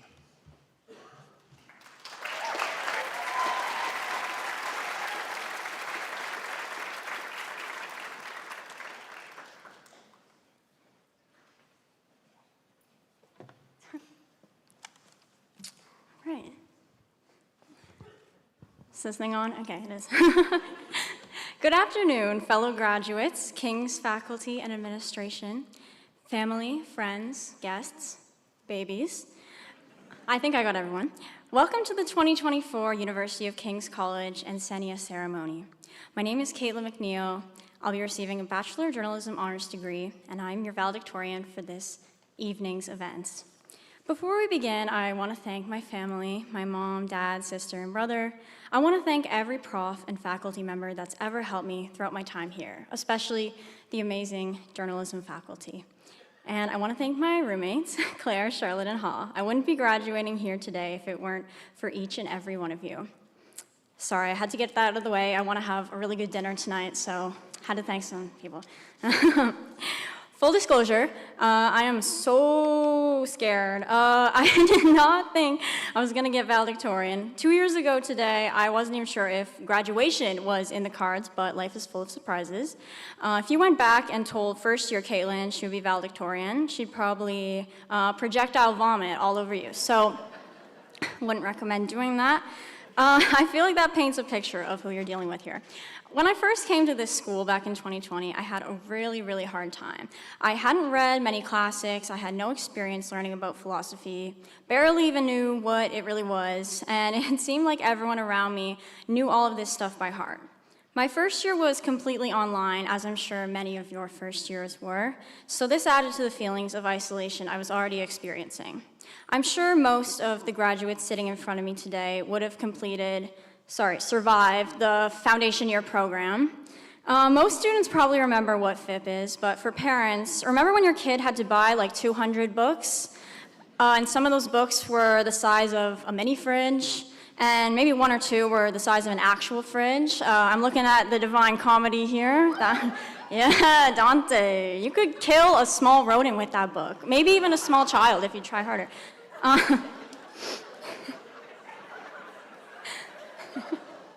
But yes, FIP was a lot of texts, a lot of words, but mostly a lot of lessons. I remember one of the first lessons we ever learned was Plato's allegory of the cave. The ancient Greek philosopher describes a scenario in which prisoners are chained to a cave wall with the light from a fire behind them projecting shadows onto the wall in front of them. The prisoners are restricted to seeing only the shadows, mere outlines of the world outside the cave. Because this is all they know, they're led to believe that any noises they hear must come from the shadows, the only fragments of existence they're limited to seeing.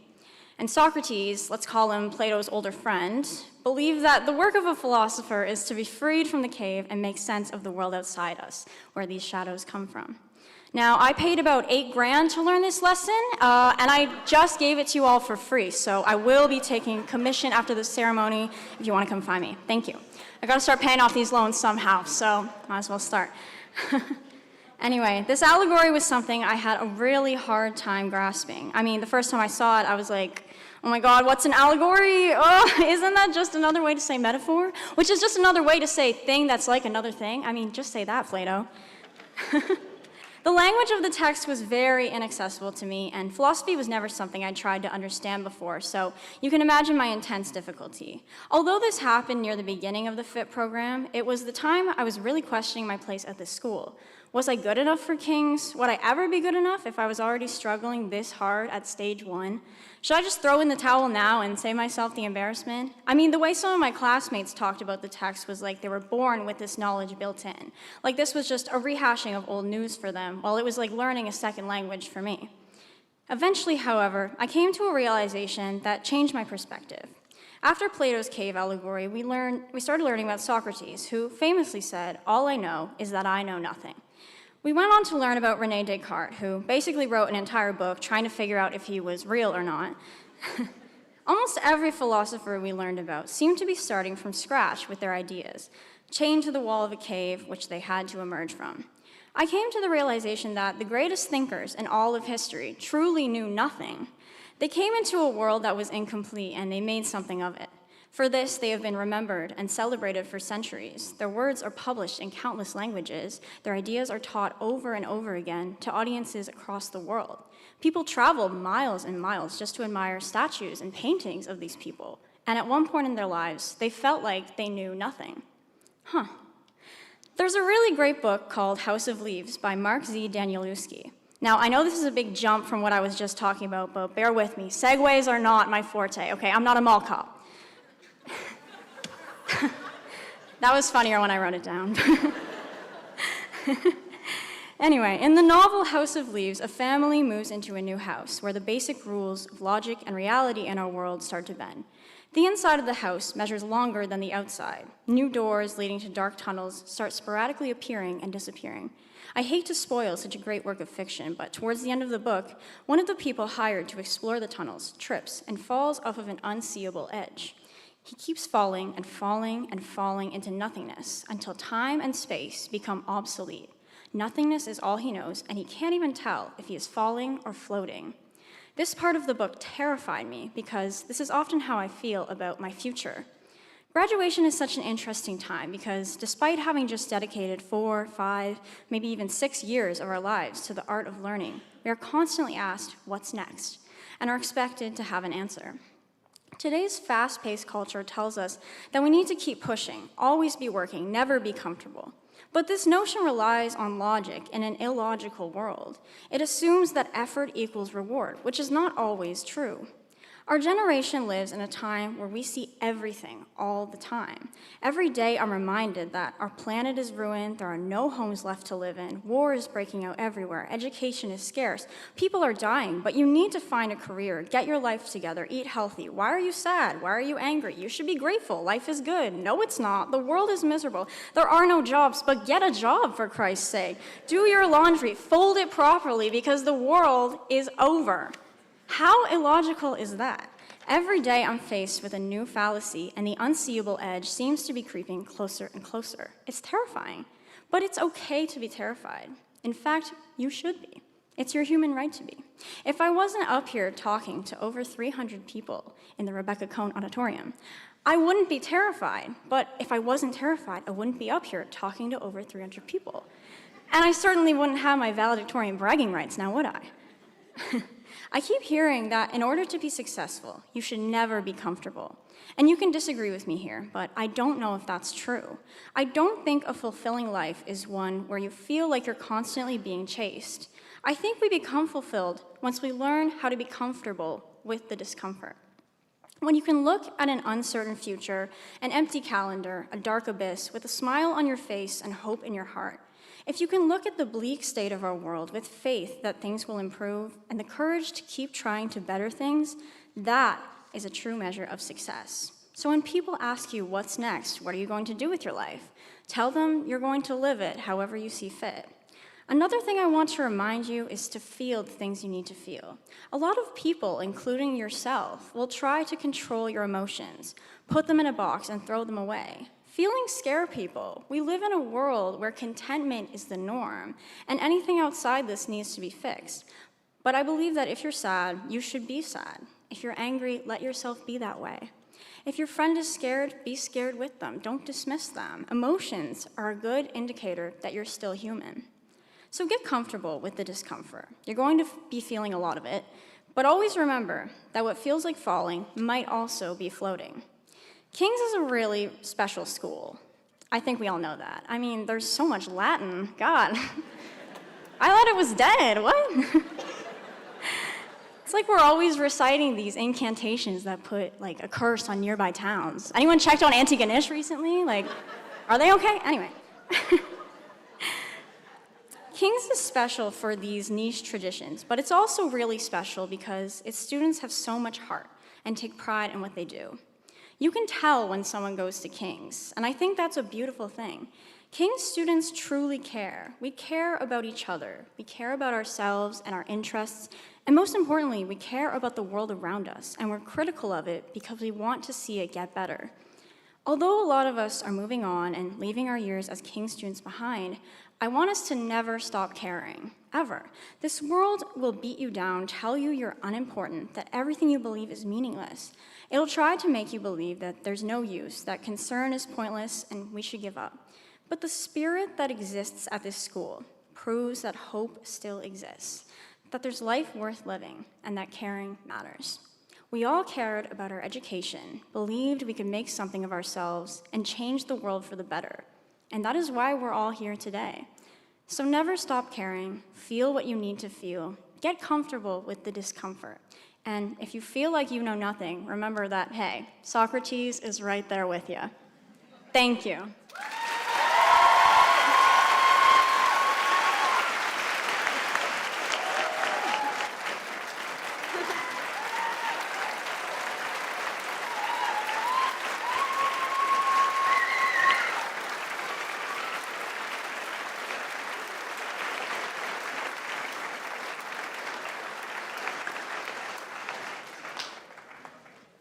Call upon our chaplain, Dr. Ronell Ingalls, to dismiss us.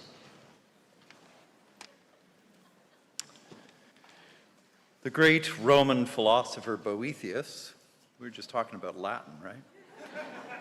Awaiting execution, wrote a poem which begins, "O happy race of mortals, if your hearts are ruled as are the heavens by love."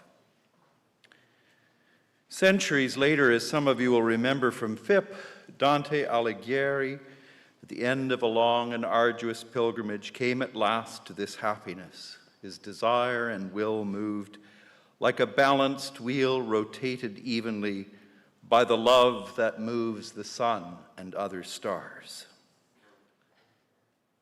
May the happiness of hearts ruled by love be yours, found along a way direct and sure.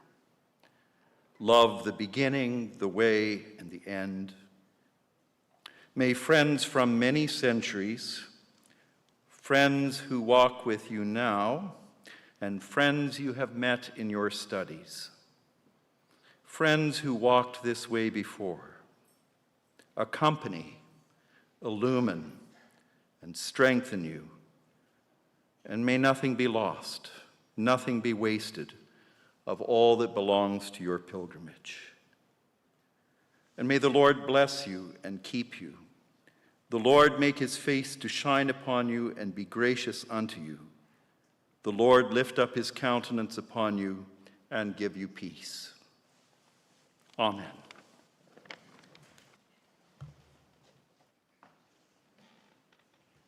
Please stand for the national anthem. All